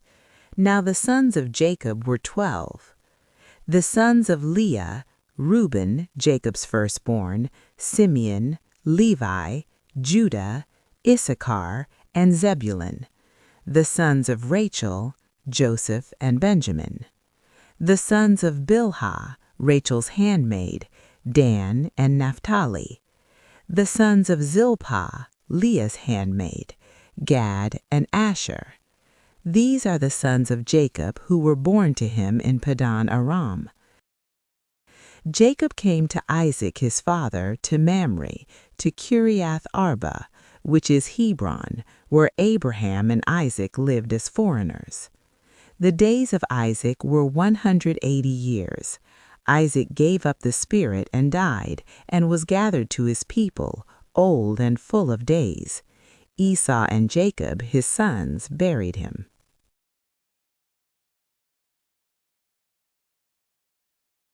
Chapter 36. Now this is the history of the generations of Esau, that is, Edom. Esau took his wives from the daughters of Canaan, Adah the daughter of Elon the Hittite, and Oholibamah the daughter of Anah the daughter of Zibeon the Hivite, and Basemath, Ishmael's daughter, sister of Nebaioth. Adah bore to Esau Eliphaz, Basemath bore Reuel, Oholibamah bore Jeush, Jalam, and Korah. These are the sons of Esau who were born to him in the land of Canaan. Esau took his wives, his sons, his daughters, and all the members of his household, with his livestock, all his animals, and all his possessions, which he had gathered in the land of Canaan, and went into a land away from his brother Jacob. For their substance was too great for them to dwell together, and the land of their travels couldn't bear them because of their livestock. Esau lived in the hill country of Seir. Esau is Edom. This is the history of the generations of Esau, the father of the Edomites, in the hill country of Seir. These are the names of Esau's sons: Eliphaz, the son of Adah, the wife of Esau, and Reuel, the son of Basemath, the wife of Esau. The sons of Eliphaz were Teman, Omar, Zepho, and Gatam, and Kenaz. Timnah was concubine to Eliphaz, Esau's son, and she bore to Eliphaz Amalek. These are the sons of Adah, Esau's wife. These are the sons of Reuel, Nahath, Zerah, Shammah, and Mizah. These were the sons of Basemath, Esau's wife. These were the sons of Aholibamah, the daughter of Anah, the daughter of Zibeon, Esau's wife. She bore to Esau Jeush, Jalam, and Korah.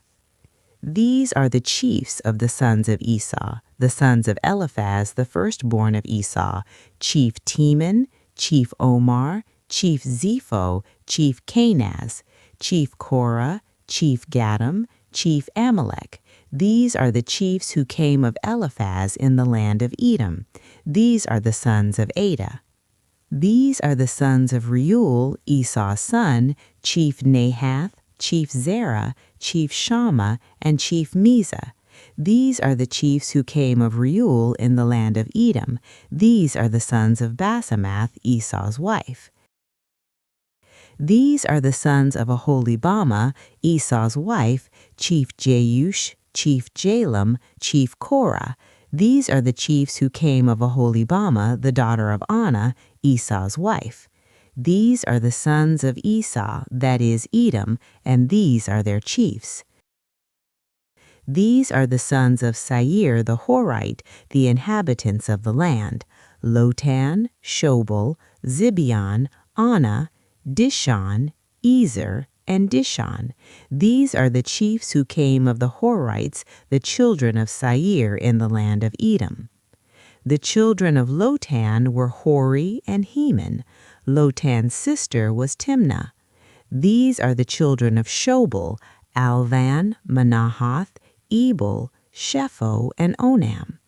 These are the children of Zibeon: Aiah and Anah. This is Anah who found the hot springs in the wilderness as he fed the donkeys of Zibeon his father. These are the children of Dishon: Hemdan, Eshban, Ithran, and Cheran. These are the children of Ezer: Bilhan, Zavan, and Achan. These are the children of Dishon: Uz and Aran. These are the chiefs who came of the Horites: chief Lotan, chief Shobal, chief Zibeon, chief Anah, chief Dishon, chief Ezer, and chief Dishon. These are the chiefs who came of the Horites according to their chiefs in the land of Seir. These are the kings who reigned in the land of Edom before any king reigned over the children of Israel. Bela, the son of Beor, reigned in Edom. The name of his city was Dinhabah. Bela died, and Jobab, the son of Zerah of Bozrah, reigned in his place. Jobab died, and Husham of the land of the Temanites reigned in his place. Husham died, and Hadad, the son of Bedad, who struck Midian in the field of Moab, reigned in his place. The name of his city was Avith. Hadad died, and Samlah of Masrekah reigned in his place. Samlah died, and Shaul of Rehoboth by the river reigned in his place. Shaul died, and Baal-Hanan the son of Achbor reigned in his place.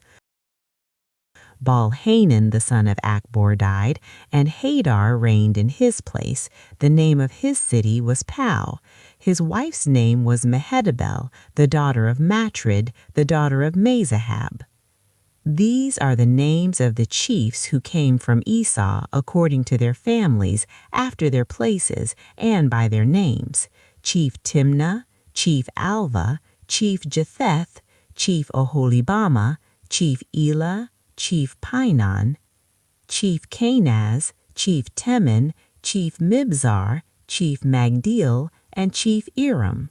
These are the chiefs of Edom according to their habitations in the land of their possession. This is Esau, the father of the Edomites. Chapter 37. Jacob lived in the land of his father's travels, in the land of Canaan. This is the history of the generations of Jacob. Joseph, being 17 years old, was feeding the flock with his brothers. He was a boy with the sons of Bilhah and Zilpah, his father's wives. Joseph brought an evil report of them to their father. Now Israel loved Joseph more than all his children because he was the son of his old age, and he made him a coat of many colors. His brothers saw that their father loved him more than all his brothers, and they hated him and couldn't speak peaceably to him. Joseph dreamed a dream, and he told it to his brothers, and they hated him all the more. He said to them, "Please hear this dream which I have dreamed. For behold, we were binding sheaves in the field, and behold, my sheaf arose and also stood upright. And behold, your sheaves came around and bowed down to my sheaf." His brother said to him, "Will you indeed reign over us, or will you indeed have dominion over us?" They hated him all the more for his dreams and for his words. He dreamed yet another dream and told it to his brothers and said, "Behold, I have dreamed yet another dream, and behold, the sun and the moon and 11 stars bowed down to me." He told it to his father and to his brothers. His father rebuked him and said to him, "What is this dream that you have dreamed? Will I and your mother and your brothers indeed come to bow ourselves down to you to the earth?"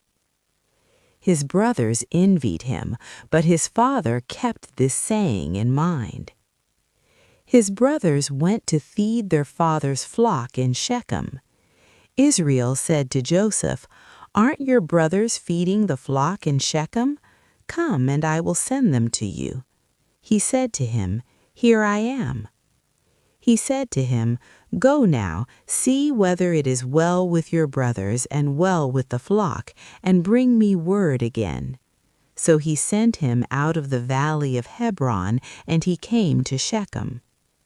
A certain man found him, and behold, he was wandering in the field.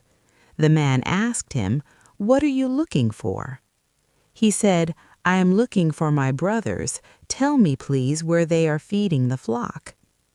The man said, "They have left here, for I heard them say, 'Let us go to Dothan.'" Joseph went after his brothers and found them in Dothan. They saw him afar off, and before he came near to them, they conspired against him to kill him. They said one to another, "Behold, this dreamer comes. Come now, therefore, and let's kill him and cast him into one of the pits, and we will say, 'An evil animal has devoured him.' We will see what will become of his dreams." Reuben heard it and delivered him out of their hand and said, "Let's not take his life." Reuben said to them, "Shed no blood. Throw him into this pit that is in the wilderness, but lay no hand on him, that he might deliver him out of their hand, to restore him to his father." It happened when Joseph came to his brothers that they stripped Joseph of his coat, the coat of many colors that was on him, and they took him and threw him into the pit. The pit was empty, there was no water in it. They sat down to eat bread, and they lifted up their eyes and looked, and saw a caravan of Ishmaelites was coming from Gilead, with their camels bearing spices and balm and myrrh, going to carry it down to Egypt. Judah said to his brothers, "What profit is it if we kill our brother and conceal his blood? Come, and let's sell him to the Ishmaelites, and not let our hand be on him, for he is our brother, our flesh." His brothers listened to him. Midianites, who were merchants, passed by, and they drew and lifted up Joseph out of the pit, and sold Joseph to the Ishmaelites for 20 pieces of silver. They brought Joseph into Egypt. Reuben returned to the pit and saw that Joseph wasn't in the pit, and he tore his clothes. He returned to his brothers and said, "The child is no more, and where will I go?" They took Joseph's coat and killed a male goat and dipped the coat in the blood. They took the coat of many colors, and they brought it to their father and said, "We have found this. Examine it now, whether it is your son's coat or not." He recognized it and said, "It is my son's coat. An evil animal has devoured him. Joseph is without doubt torn in pieces." Jacob tore his clothes and put sackcloth on his waist and mourned for his son many days. All his sons and all his daughters rose up to comfort him, but he refused to be comforted. He said, "For I will go down to Sheol to my son mourning."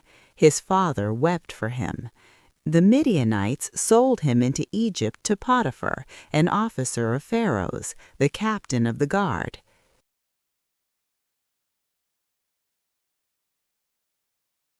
Chapter 38. It happened at that time that Judah went down from his brothers and visited a certain Adulamite whose name was Hira. Judah saw there a daughter of a certain Canaanite whose name was Shua. He took her and went in to her. She conceived and bore a son, and he named him She conceived again and bore a son, and she named him Onan. She yet again bore a son, and named him Shelah, and he was at Chezib when she bore him.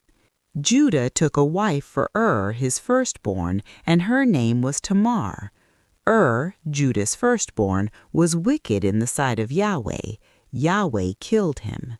Judah said to Onan, "Go in to your brother's wife and perform the duty of a husband's brother to her, and raise up seed to your brother." Onan knew that the seed wouldn't be his, and it happened when he went in to his brother's wife that he spilled it on the ground, lest he should give seed to his brother. The thing which he did was evil in the sight of Yahweh, and he killed him also. Then Judah said to Tamar his daughter-in-law, "Remain a widow in your father's house until Shelah my son is grown up," for he said, "Lest he also die like his brothers." Tamar went and lived in her father's house. After many days, Shua's daughter, the wife of Judah, died. Judah was comforted and went up to his sheep shearers to Timnah, he and his friend Hira the Adulamite. It was told Tamar, saying, "Behold, your father-in-law is going up to Timnah to shear his sheep." She took off of her the garments of her widowhood, and covered herself with her veil, and wrapped herself, and sat in the gate of Enaim, which is by the way to Timnah, for she saw that Shelah was grown up, and she wasn't given to him as a wife. When Judah saw her, he thought that she was a prostitute, for she had covered her face. He turned to her by the way and said, "Please come, let me come in to you," for he didn't know that she was his daughter-in-law. She said, "What will you give me that you may come in to me?" He said, "I will send you a kid of the goats from the flock." She said, "Will you give me a pledge until you send it?" He said, "What pledge will I give you?" She said, "Your signet and your cord and your staff that is in your hand."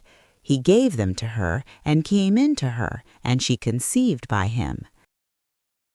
She arose and went away, and put off her veil from her, and put on the garments of her widowhood.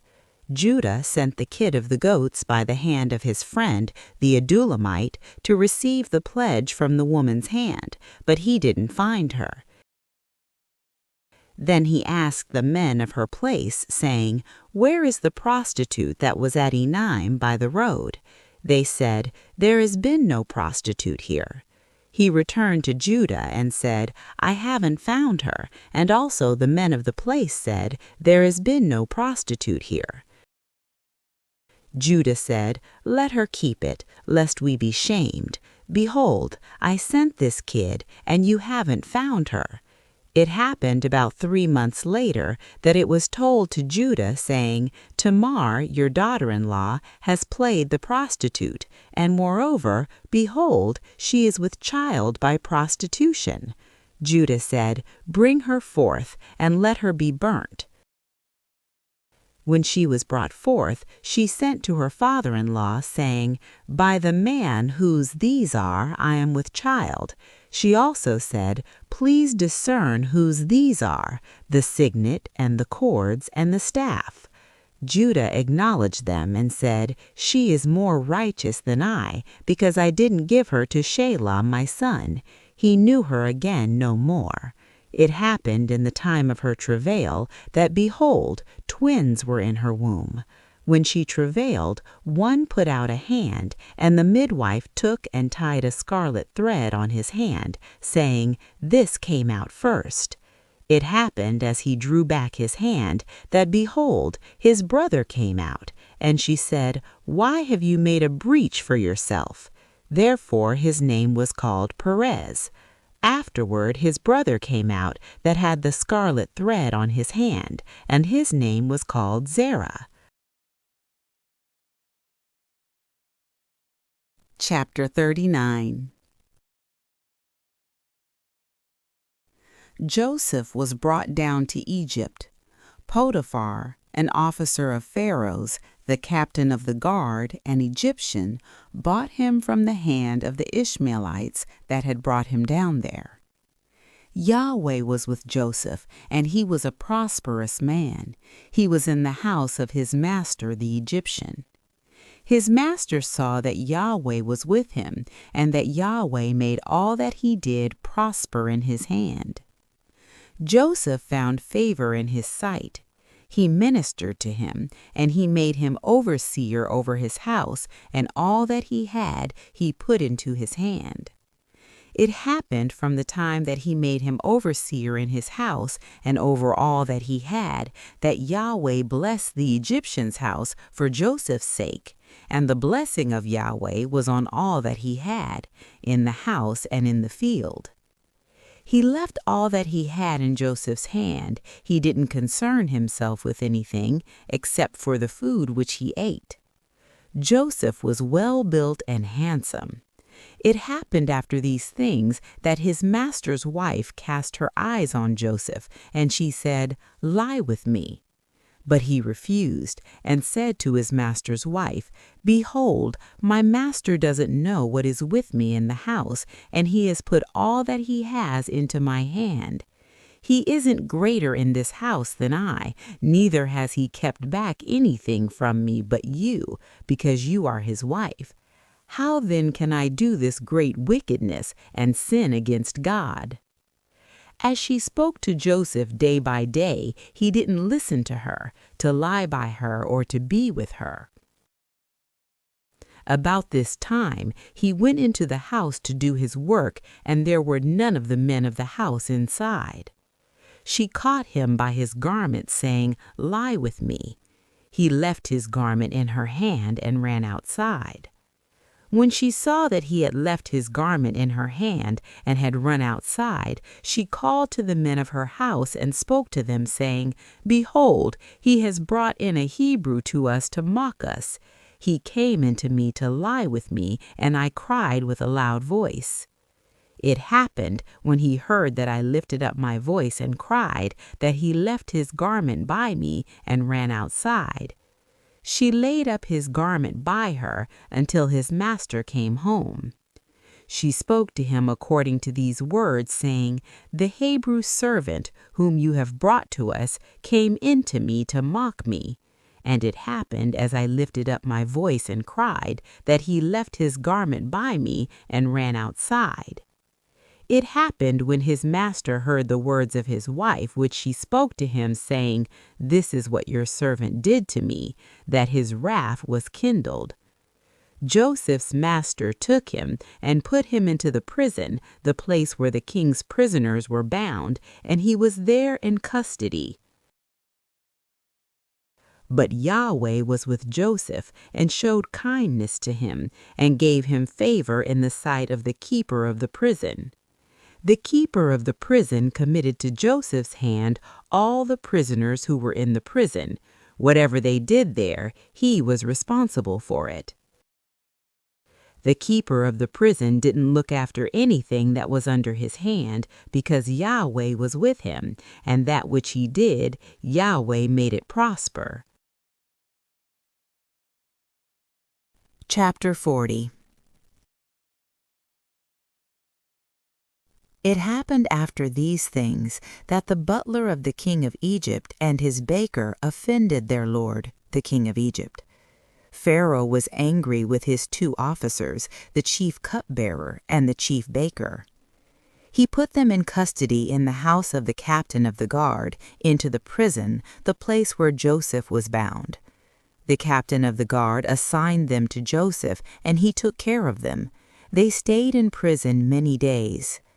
They both dreamed a dream, each man his dream in one night, each man according to the interpretation of his dream, the cupbearer and the baker of the king of Egypt, who were bound in the prison. Joseph came into them in the morning and saw them, and saw that they were sad.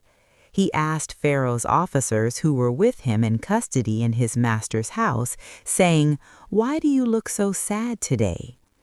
They said to him, "We have dreamed a dream, and there is no one who can interpret it." Joseph said to them, "Don't interpretations belong to God? Please tell it to me." The chief cupbearer told his dream to Joseph and said to him, "In my dream, behold, a vine was in front of me, and in the vine were 3 branches. It was as though it budded, its blossoms shot forth, and the clusters of it brought forth ripe grapes. Pharaoh's cup was in my hand, and I took the grapes and pressed them into Pharaoh's cup, and I gave the cup into Pharaoh's hand."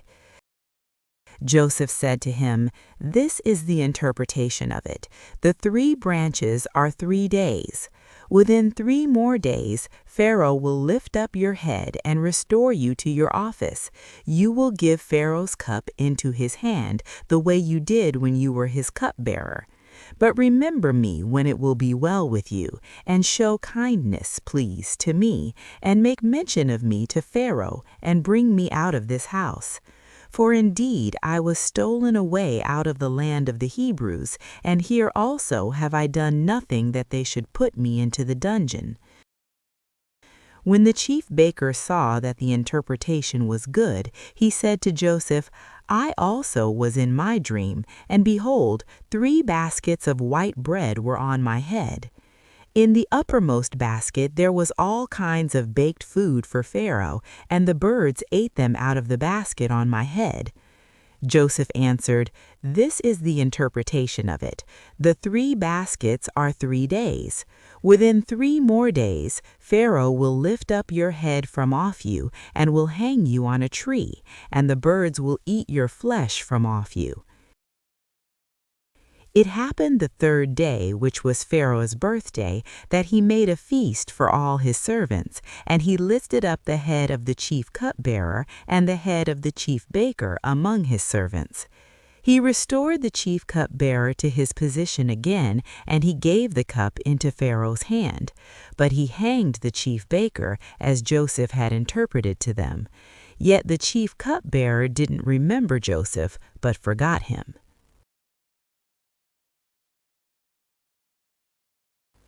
Chapter 41. It happened at the end of 2 full years that Pharaoh dreamed, and behold, he stood by the river. Behold, there came up out of the river 7 cattle, sleek and fat, and they fed in the marsh grass. Behold, 7 other cattle came up after them out of the river, ugly and thin, and stood by the other cattle on the brink of the river. The ugly and thin cattle ate up the 7 sleek and fat cattle, so Pharaoh awoke. He slept and dreamed a second time, and behold, 7 heads of grain came up on one stalk, healthy and good. Behold, 7 heads of grain, thin and blasted with the east wind, sprung up after them. The thin heads of grain swallowed up the 7 healthy and full ears. Pharaoh awoke, and behold, it was a dream. It happened in the morning that his spirit was troubled, and he sent and called for all of Egypt's magicians and wise men. Pharaoh told him his dreams, but there was no one who could interpret them to Pharaoh. Then the chief cupbearer spoke to Pharaoh, saying, "I remember my faults today." Pharaoh was angry with his servants and put me in custody in the house of the captain of the guard, me and the chief baker. We dreamed a dream in one night, I and he. We dreamed each man according to the interpretation of his dream. There was with us there a young man, a Hebrew, servant to the captain of the guard, and we told him, and he interpreted to us our dreams. To each man according to his dream he interpreted. It happened as he interpreted to us, so it was. He restored me to my office, and he hanged him. Then Pharaoh sent and called Joseph, and they brought him hastily out of the dungeon. He shaved himself, changed his clothing, and came in to Pharaoh. Pharaoh said to Joseph, "I have dreamed a dream, and there is no one who can interpret it. I have heard it said of you that when you hear a dream, you can interpret it." Joseph answered Pharaoh, saying, "It isn't in me. God will give Pharaoh an answer of peace." Pharaoh spoke to Joseph, "In my dream, behold, I stood on the brink of the river. And behold, there came up out of the river 7 cattle, fat and sleek. They fed in the marsh grass. And behold, 7 other cattle came up after them, poor and very ugly and thin, such as I never saw in all the land of Egypt for ugliness. The thin and ugly cattle ate up the first 7 fat cattle, and when they had eaten them up, it couldn't be known that they had eaten them, but they were still ugly as at the beginning. So I awoke. I saw in my dream, and behold, 7 heads of grain came up on one stalk, full and good. And behold, 7 heads of grain, withered, thin, and blasted with the east wind, sprung up after them. The thin heads of grain swallowed up the 7 good heads of grain. I told it to the magicians, but there was no one who could explain it to me. Joseph said to Pharaoh, "The dream of Pharaoh is one. What God is about to do, he has declared to Pharaoh. The 7 good cattle are 7 years, and the 7 good heads of grain are 7 years. The dream is one. The 7 thin and ugly cattle that came up after them are 7 years, and also the 7 empty heads of grain blasted with the east wind, they will be 7 years of famine. That is the thing which I spoke to Pharaoh. What God is about to do, he has shown to Pharaoh. Behold, there come 7 years of great plenty throughout all the land of Egypt. There will arise after them 7 years of famine, and all the plenty will be forgotten in the land of Egypt. The famine will consume the land, and the plenty will not be known in the land by reason of that famine which follows, for it will be very grievous. The dream was doubled to Pharaoh, because the thing is established by God, and God will shortly bring it to pass. Now, therefore, let Pharaoh look for a discreet and wise man, and set him over the land of Egypt. Let Pharaoh do this, and let him appoint overseers over the land, and take up the 5th part of the land of Egypt's produce in the 7 plenteous years. Let them gather all the food of these good years that come, and lay up grain under the hand of Pharaoh for food in the cities, and let them keep it.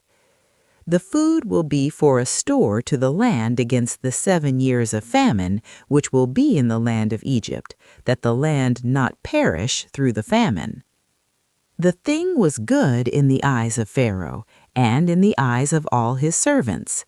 Pharaoh said to his servants, "Can we find such a one as this, a man in whom is the Spirit of God."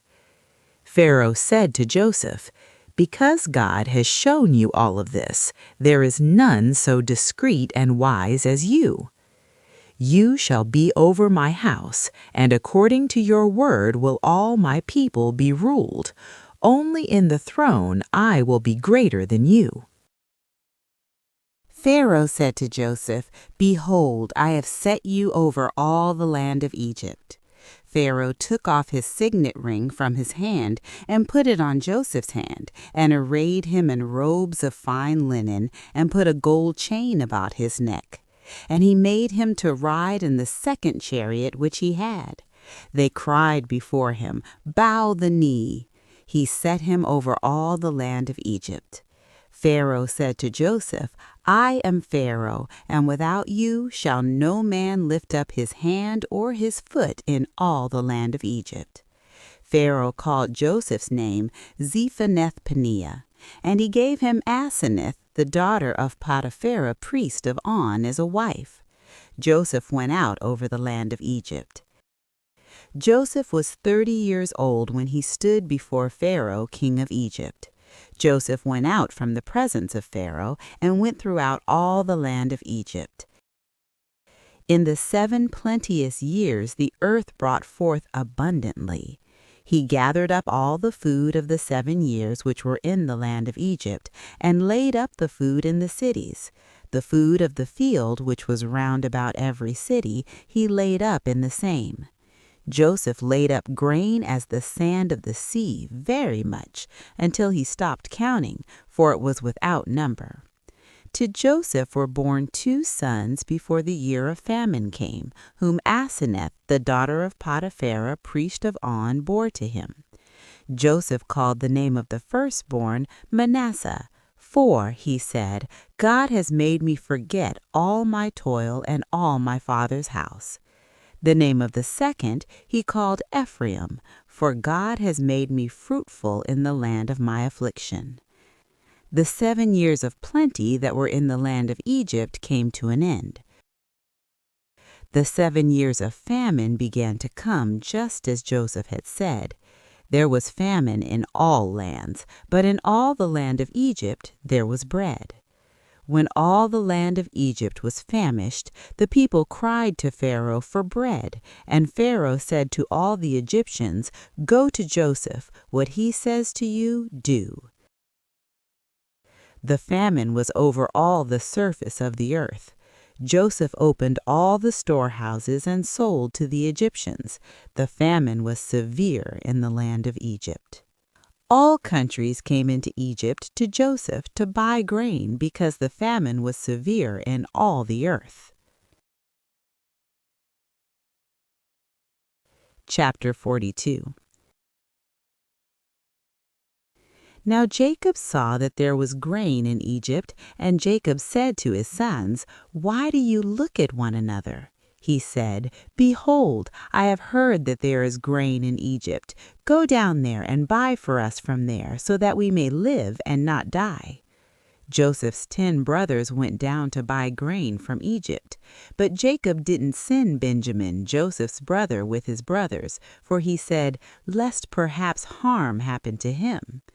The sons of Israel came to buy among those who came, for the famine was in the land of Canaan.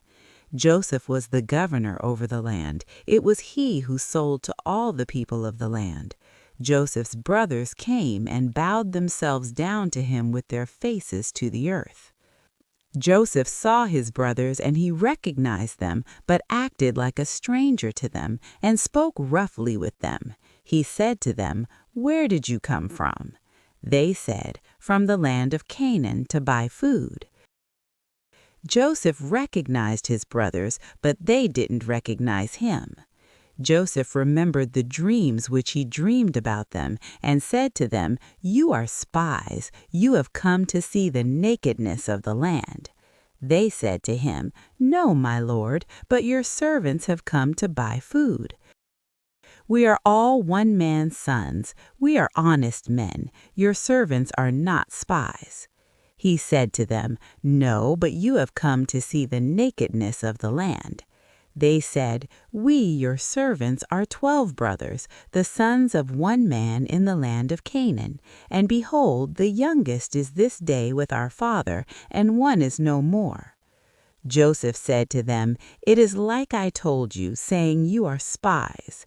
By this you shall be tested. By the life of Pharaoh you shall not go forth from here unless your youngest brother comes here. Send one of you, and let him get your brother, and you shall be bound, that your words may be tested, whether there is truth in you, or else by the life of Pharaoh surely you are spies." He put them all together in custody for 3 days.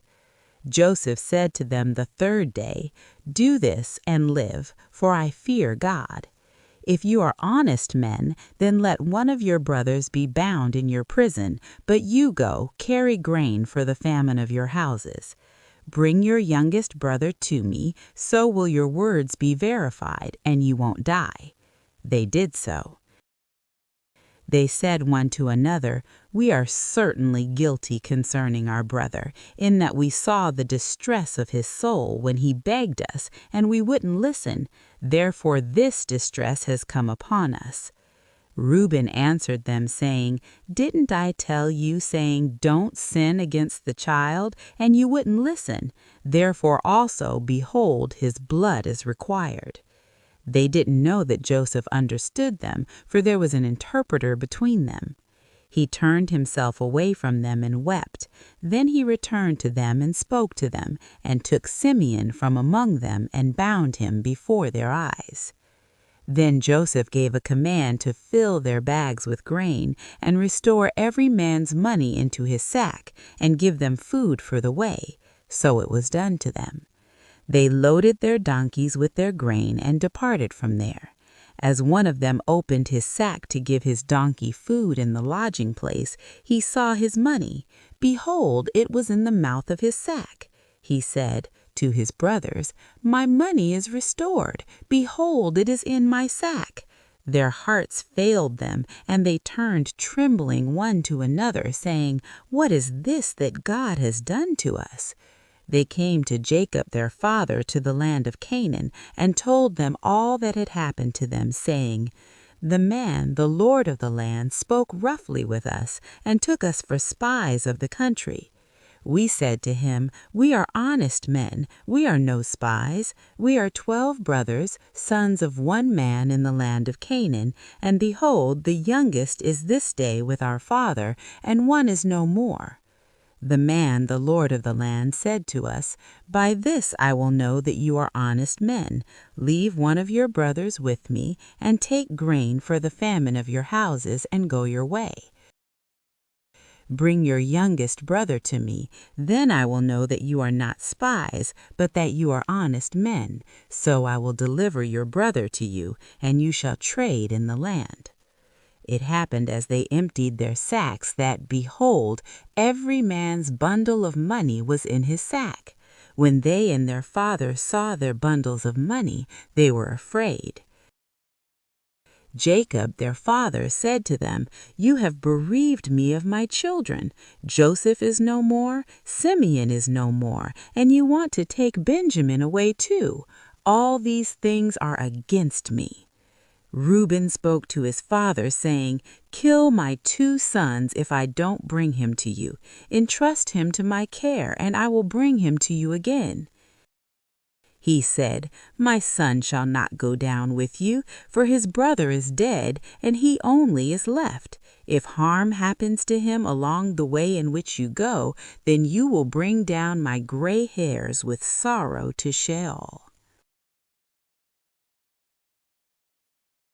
Chapter 43.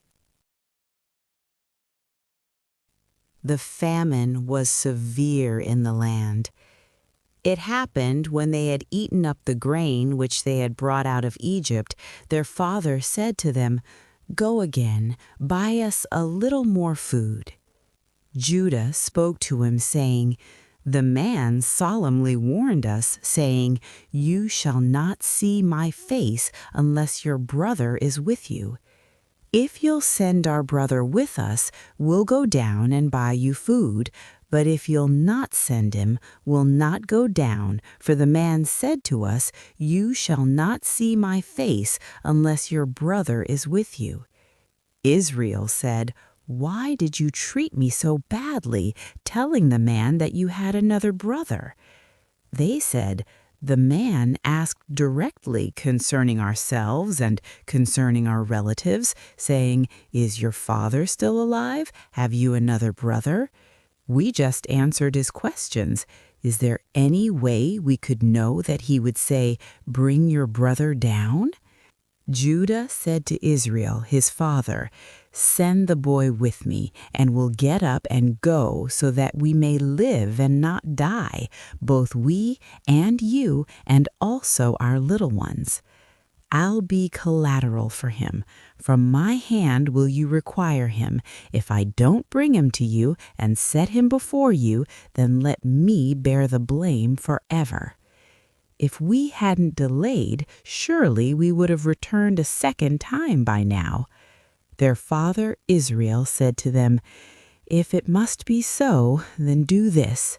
Take from the choice fruits of the land in your bags, and carry down a present for the man, a little balm, a little honey, spices and myrrh, nuts and almonds. And take double money in your hand, and take back the money that was returned in the mouth of your sacks. Perhaps it was an oversight. Take your brother also. Get up and return to the man.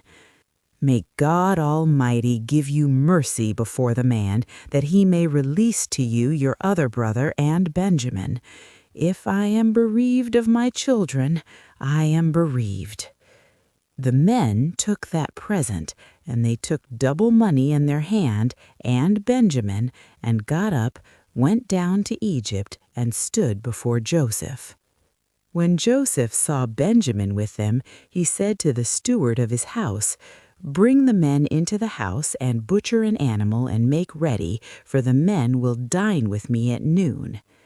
The man did as Joseph commanded, and the man brought the men to Joseph's house. The men were afraid because they were brought to Joseph's house, and they said, "Because of the money that was returned in our sacks at the first time were brought in, that he may seek occasion against us, attack us, and seize us as slaves, along with our donkeys." They came near to the steward of Joseph's house, and they spoke to him at the door of the house, and said, "Oh, my lord, we indeed came down the first time to buy food. When we came to the lodging place, we opened our sacks, and behold, every man's money was in the mouth of his sack, our money in full weight. We have brought it back in our hand. We have brought down other money in our hand to buy food. We don't know who put our money in our sacks." He said, "Peace be to you. Don't be afraid. Your God and the God of your father has given you treasure in your sacks. I received your money." He brought Simeon out to them. The man brought the men into Joseph's house and gave them water, and they washed their feet. He gave their donkeys fodder. They made ready the present for Joseph's coming at noon, for they heard that they should eat bread there. When Joseph came home, they brought him the present which was in their hand into the house, and bowed themselves down to him to the earth.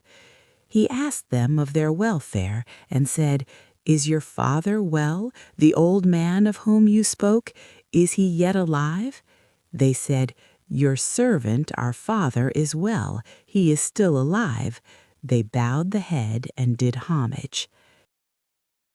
He lifted up his eyes and saw Benjamin, his brother, his mother's son, and said, "Is this your youngest brother of whom you spoke to me?"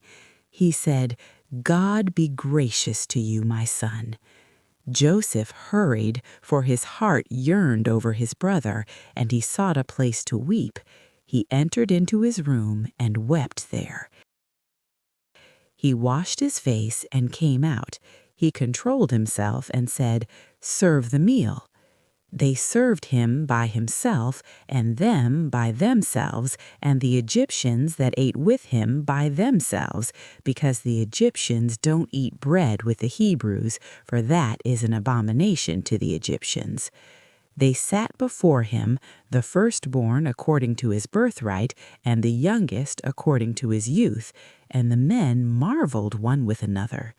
He sent portions to them from before him, but Benjamin's portion was 5 times as much as any of theirs. They drank and were merry with him.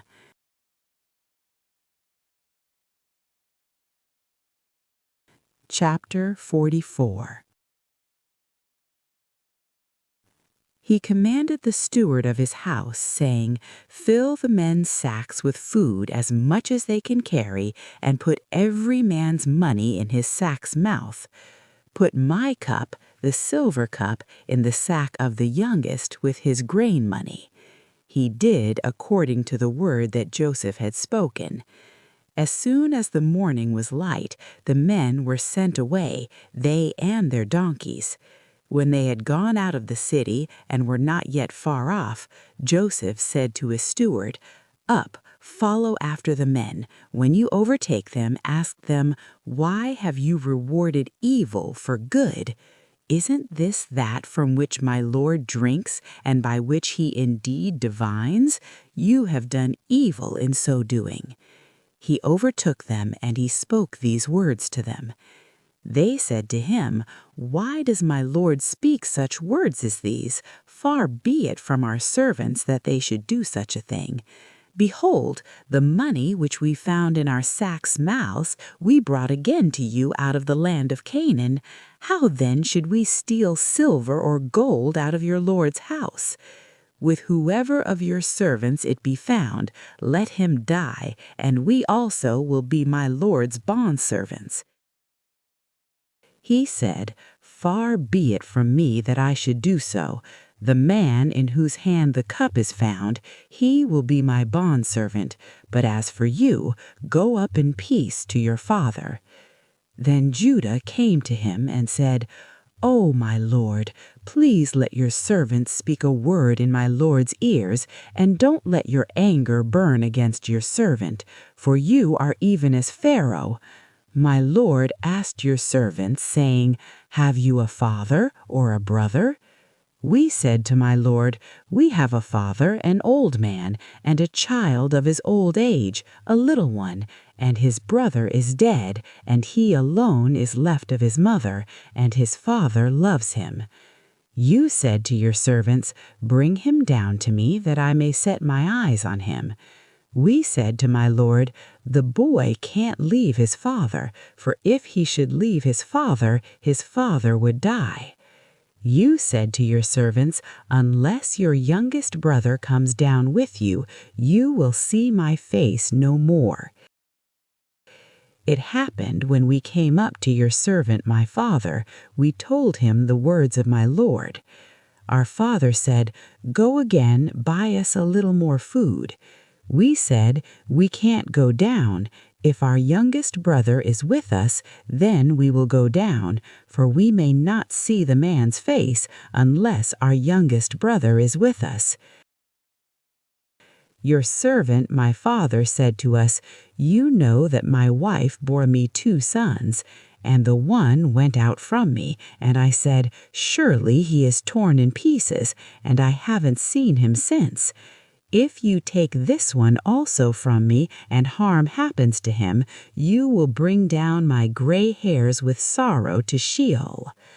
Now therefore, when I come to your servant my father, and the boy is not with us, seeing that his life is bound up in the boy's life, it will happen when he sees that the boy is no more, that he will die. Your servants will bring down the gray hairs of your servant, our father, with sorrow to Sheol. For your servant became collateral to the boy to my father, saying, 'If I don't bring him to you, then I will bear the blame to my father forever.' Now, therefore, please let your servant stay instead of the boy, a bondservant to my lord, and let the boy go up with his brothers. For how will I go up to my father if the boy isn't with me, lest I see the evil that will come on my father?" Chapter 45. Then Joseph couldn't control himself before all those who stood before him, and he cried, "Cause every man to go out from me." No one else stood with him while Joseph made himself known to his brothers. He wept aloud. The Egyptians heard, and the house of Pharaoh heard. Joseph said to his brothers, "I am Joseph. Does my father still live?" His brothers couldn't answer him, for they were terrified at his presence. Joseph said to his brothers, "Come near to me, please." They came near. He said, "I am Joseph, your brother, whom you sold into Egypt. Now don't be grieved nor angry with yourselves that you sold me here, for God sent me before you to preserve life. For these 2 years the famine has been in the land, and there are yet 5 years in which there will be neither plowing nor harvest. God sent me before you to preserve for you a remnant in the earth, and to save you alive by a great deliverance. So now it wasn't you who sent me here, but God, and he has made me a father to Pharaoh, lord of all his house, and ruler over all the land of Egypt. Hurry and go up to my father and tell him, 'This is what your son Joseph says. God has made me lord of all Egypt. Come down to me. Don't wait. You shall dwell in the land of Goshen, and you will be near to me, you, your children, your children's children, your flocks, your herds, and all that you have. There I will nourish you, for there are yet 5 years of famine, lest you come to poverty, you and your household, and all that you have. Behold, your eyes see, and the eyes of my brother Benjamin, that it is my mouth that speaks to you. You shall tell my father of all my glory in Egypt, and of all that you have seen. You shall hurry and bring my father down here." He fell on his brother Benjamin's neck and wept, and Benjamin wept on his neck. He kissed all his brothers and wept on them. After that his brothers talked with him. The report of it was heard in Pharaoh's house, saying, "Joseph's brothers have come." It pleased Pharaoh well and his servants. Pharaoh said to Joseph, "Tell your brothers to do this. Load your animals and go, travel to the land of Canaan. Take your father and your households and come to me, and I will give you the good of the land of Egypt, and you will eat the fat of the land. Now you are commanded to do this. Take wagons out of the land of Egypt for your little ones and for your wives, and bring your father and come. Also, don't concern yourselves about your belongings, for the good of all the land of Egypt is yours." The sons of Israel did so. Joseph gave them wagons according to the commandment of Pharaoh, and gave them provision for the way. He gave each one of them changes of clothing, but to Benjamin he gave 300 pieces of silver and 5 changes of clothing. To his father he sent after this manner: 10 donkeys loaded with the good things of Egypt, and 10 female donkeys loaded with grain and bread, and provision for his father by the way. So he sent his brothers away, and they departed. And he said to them, "See that you don't quarrel on the way." They went up out of Egypt and came into the land of Canaan to Jacob their father. They told him, saying, "Joseph is still alive, and he is ruler over all the land of Egypt." His heart fainted, for he didn't believe them. They told him all the words of Joseph which he had said to them. When he saw the wagons which Joseph had sent to carry him, the spirit of Jacob their father revived. Israel said, "It is enough. Joseph my son is still alive. I will go and see him before I die."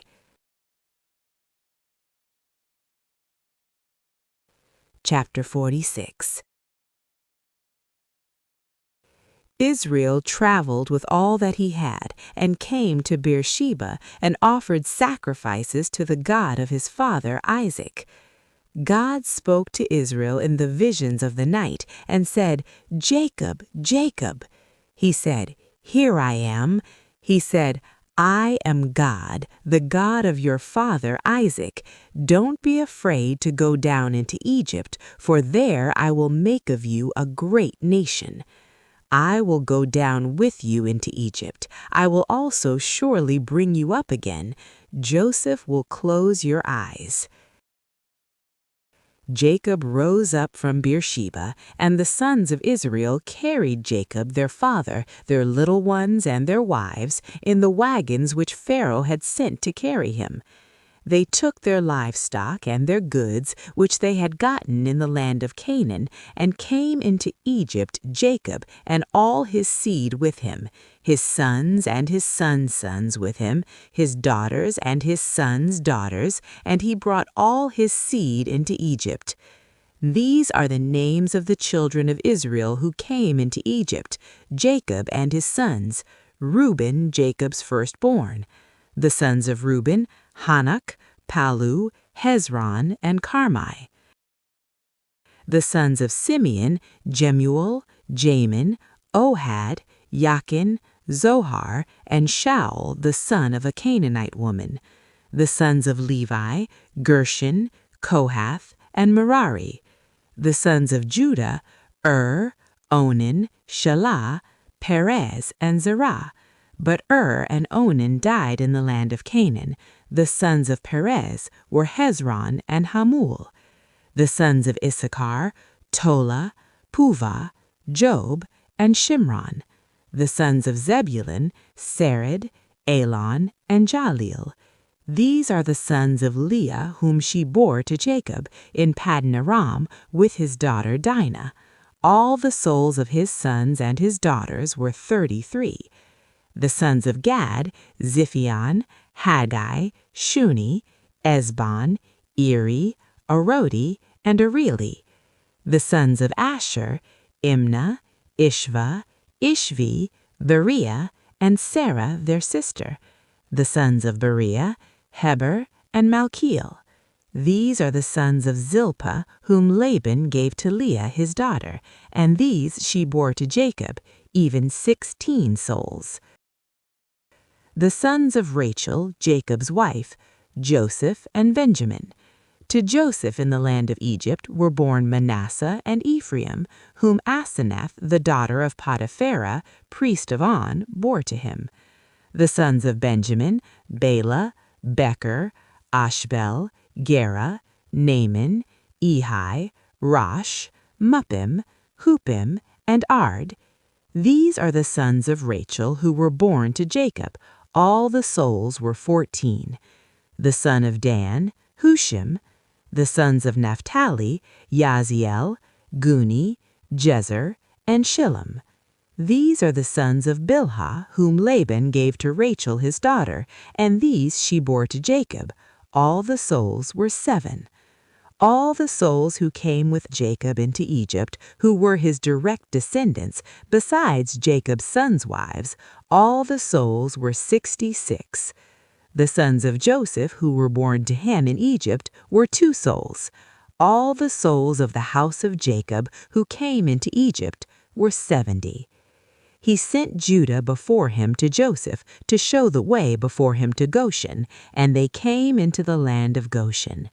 Joseph made ready his chariot and went up to meet Israel his father in Goshen. He presented himself to him and fell on his neck and wept on his neck a good while. Israel said to Joseph, "Now let me die, since I have seen your face that you are still alive." Joseph said to his brothers and to his father's house, "I will go up and speak with Pharaoh, and will tell him, 'My brothers and my father's house, who were in the land of Canaan, have come to me. These men are shepherds, for they have been keepers of livestock, and they have brought their flocks and their herds and all that they have.'" It will happen when Pharaoh summons you and will say, "What is your occupation?"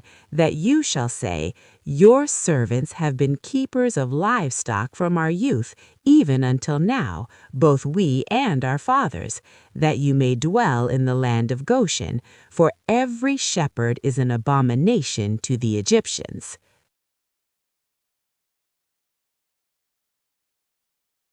Chapter 47. Then Joseph went in and told Pharaoh, and said, "My father and my brothers with their flocks, their herds, and all that they own, have come out of the land of Canaan, and behold, they are in the land of Goshen." From among his brothers he took 5 men, and presented them to Pharaoh. Pharaoh said to his brothers, "What is your occupation?" They said to Pharaoh, "Your servants are shepherds, both we and our fathers." They said to Pharaoh, "We have come to live as foreigners in the land, for there is no pasture for your servants' flocks, for the famine is severe in the land of Canaan. Now therefore please let your servants dwell in the land of Goshen." Pharaoh spoke to Joseph, saying, "Your father and your brothers have come to you. The land of Egypt is before you. Make your father and your brothers dwell in the best of the land. Let them dwell in the land of Goshen. If you know any able men among them, then put them in charge of my livestock." Joseph brought in Jacob, his father, and set him before Pharaoh, and Jacob blessed Pharaoh. Pharaoh said to Jacob, "How many are the days of the years of your life?" Jacob said to Pharaoh, "The days of the years of my pilgrimage are 130 years.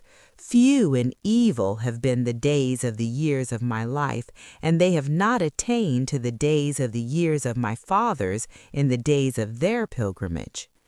Jacob blessed Pharaoh and went out from the presence of Pharaoh. Joseph placed his father and his brothers and gave them a possession in the land of Egypt, in the best of the land, in the land of Ramesses, as Pharaoh had commanded. Joseph nourished his father, his brothers, and all of his father's household with bread according to their families. There was no bread in all the land, for the famine was very severe, so that the land of Egypt and the land of Canaan fainted by reason of the famine. Joseph gathered up all the money that was found in the land of Egypt and in the land of Canaan for the grain which they bought, and Joseph brought the money into Pharaoh's house. When the money was all spent in the land of Egypt and in the land of Canaan, all the Egyptians came to Joseph and said, "Give us bread, for why should we die in your presence, for our money fails?" Joseph said, "Give me your livestock, and I will give you food for your livestock if your money is gone." They brought their livestock to Joseph, and Joseph gave them bread in exchange for the horses, and for the flocks, and for the herds, and for the donkeys, and he fed them with bread in exchange for all their livestock for that year. When that year was ended, they came to him the second year, and said to him, "We will not hide from my lord how our money is all spent, and the herds of livestock are my lord's. There is nothing left in the sight of my lord but our bodies and our lands. Why should we die before your eyes, both we and our land? Buy us and our land for bread, and we and our land will be servants to Pharaoh. Give us seed that we may live and not die, and that the land won't be desolate." So Joseph bought all the land of Egypt for Pharaoh, for the Egyptians sold every man his field, because the famine was severe on them, and the land became Pharaoh's. As for the people, he moved them to the cities from one end of the border of Egypt even to the other end of it. Only he didn't buy the land of the priests, for the priests had a portion from Pharaoh and ate their portion which Pharaoh gave them. That is why they didn't sell their land. Then Joseph said to the people, "Behold, I have bought you and your land today for Pharaoh. Behold, here is seed for you, and you shall sow the land. It will happen at the harvest that you shall give a fifth to Pharaoh, and 4 parts will be your own, for seed of the field, for your food, for them of your households, and for food for your little ones. They said, You have saved our lives. Let us find favor in the sight of my Lord, and we will be Pharaoh's servants. Joseph made it a statute concerning the land of Egypt to this day, that Pharaoh should have the fifth. Only the land of the priests alone didn't become Pharaoh's. Israel lived in the land of Egypt, in the land of Goshen, and they got themselves possessions therein, and were fruitful, and multiplied exceedingly. Jacob lived in the land of Egypt 17 years. So the days of Jacob, the years of his life, were 147 years. The time drew near that Israel must die, and he called his son Joseph and said to him, If now I have found favor in your sight, please put your hand under my thigh and deal kindly and truly with me. Please don't bury me in Egypt, but when I sleep with my fathers, you shall carry me out of Egypt and bury me in their burying place. He said, I will do as you have said. He said, Swear to me. And he swore to him. Israel bowed himself on the bed's head. Chapter 48. It happened after these things that someone said to Joseph, Behold, your father is sick. He took with him his 2 sons, Manasseh and Ephraim. Someone told Jacob and said, Behold, your son Joseph comes to you. And Israel strengthened himself and sat on the bed. Jacob said to Joseph, God Almighty appeared to me at Luz in the land of Canaan, and blessed me, and said to me, Behold, I will make you fruitful and multiply you, and I will make of you a company of peoples, and will give this land to your seed after you for an everlasting possession. Now your 2 sons who were born to you in the land of Egypt before I came to you into Egypt are mine. Ephraim and Manasseh, even as Reuben and Simeon, will be mine. Your issue, who you become the father of after them, will be yours. They will be called after the name of their brothers in their inheritance. As for me, when I came from Paddan, Rachel died by me in the land of Canaan, in the way when there was still some distance to come to Ephrath, and I buried her there in the way to Ephrath, the same is Bethlehem. Israel saw Joseph's sons and said, Who are these? Joseph said to his father, They are my sons whom God has given me here. He said, Please, bring them to me, and I will bless them. Now the eyes of Israel were dim for age, so that he couldn't see. He brought them near to him, and he kissed them and embraced them. Israel said to Joseph, I didn't think I would see your face, and behold, God has let me see your seed also. Joseph brought them out from between his knees, and he bowed himself with his face to the earth. Joseph took them both, Ephraim in his right hand toward Israel's left hand, and Manasseh in his left hand toward Israel's right hand, and brought them near to him. Israel stretched out his right hand and laid it on Ephraim's head, who was the younger, and his left hand on Manasseh's head, guiding his hands knowingly, for Manasseh was the firstborn. He blessed Joseph and said, The God before whom my fathers Abraham and Isaac did walk, the God who has fed me all my life long to this day, the angel who has redeemed me from all evil, bless the lads, and let my name be named on them, and the name of my fathers Abraham and Isaac. Let them grow into a multitude in the midst of the earth. When Joseph saw that his father laid his right hand on the head of Ephraim, it displeased him. He held up his father's hand to remove it from Ephraim's head to Manasseh's head. Joseph said to his father, Not so, my father, for this is the firstborn. Put your right hand on his head. His father refused and said, I know, my son, I know. He also will become a people, and he also will be great. However, his younger brother will be greater than he, and his seed will become a multitude of nations. He blessed them that day, saying, In you will Israel bless, saying, God make you as Ephraim and as Manasseh. He said Ephraim before Manasseh. Israel said to Joseph, Behold, I am dying, but God will be with you and bring you again to the land of your fathers. Moreover, I have given to you one portion above your brothers, which I took out of the hand of the Amorite with my sword and with my bow. Chapter 49. Jacob called to his sons and said, Gather yourselves together, that I may tell you that which will happen to you in the days to come. Assemble yourselves and hear, you sons of Jacob. Listen to Israel, your father.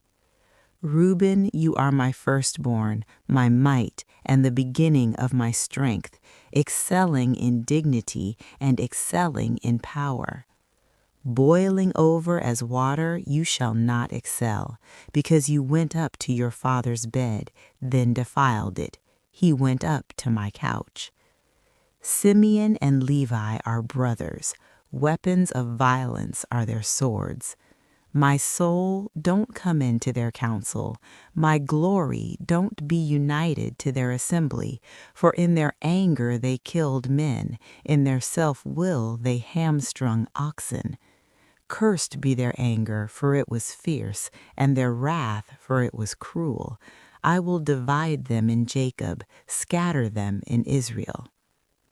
Judah, your brothers will praise you. Your hand will be on the neck of your enemies. Your father's sons will bow down before you. Judah is a lion's cub. From the prey, my son, you have gone up. He stooped down, he crouched as a lion, as a lioness. Who will rouse him up? The scepter will not depart from Judah, nor the ruler's staff from between his feet, until he comes to whom it belongs. To him will the obedience of the peoples be.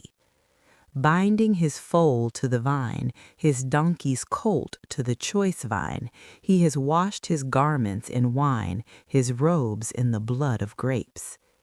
His eyes will be red with wine, his teeth white with milk.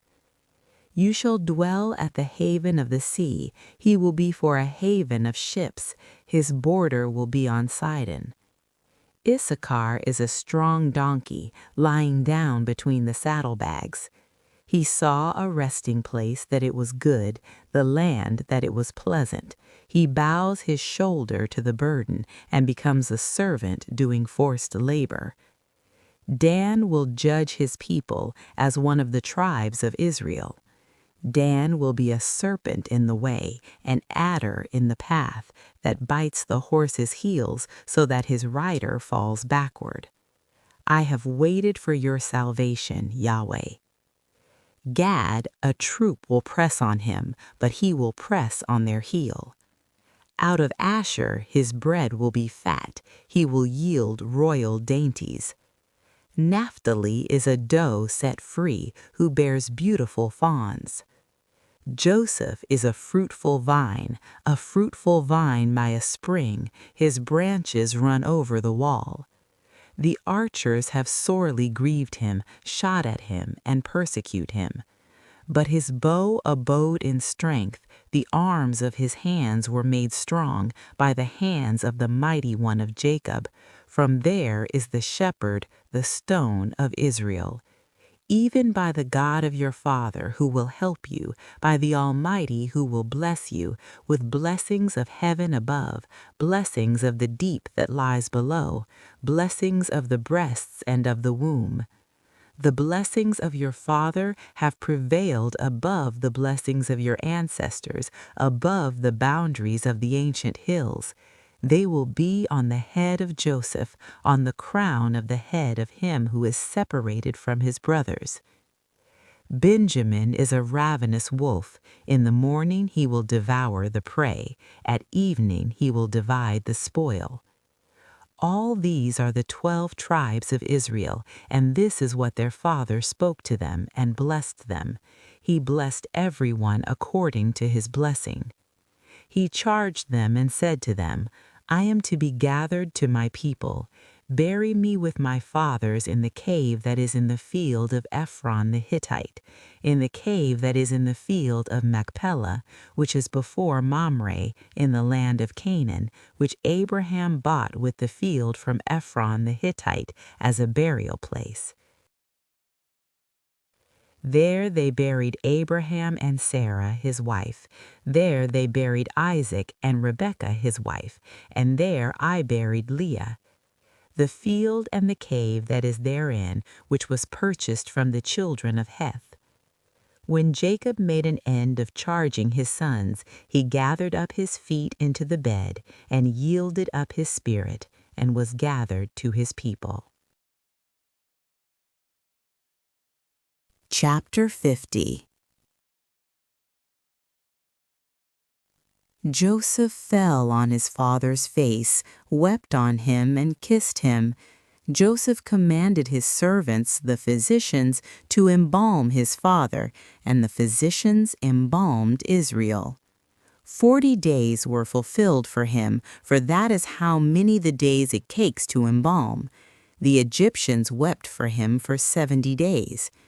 When the days of weeping for him were past, Joseph spoke to the house of Pharaoh, saying, If now I have found favor in your eyes, please speak in the ears of Pharaoh, saying, My father made me swear, saying, Behold, I am dying. Bury me in my grave which I have dug for myself in the land of Canaan. Now, therefore, please let me go up and bury my father, and I will come again. Pharaoh said, Go up and bury your father just like he made you swear.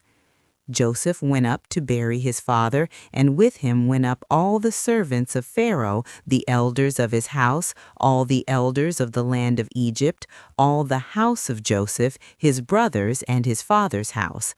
Only their little ones, their flocks, and their herds they left in the land of Goshen.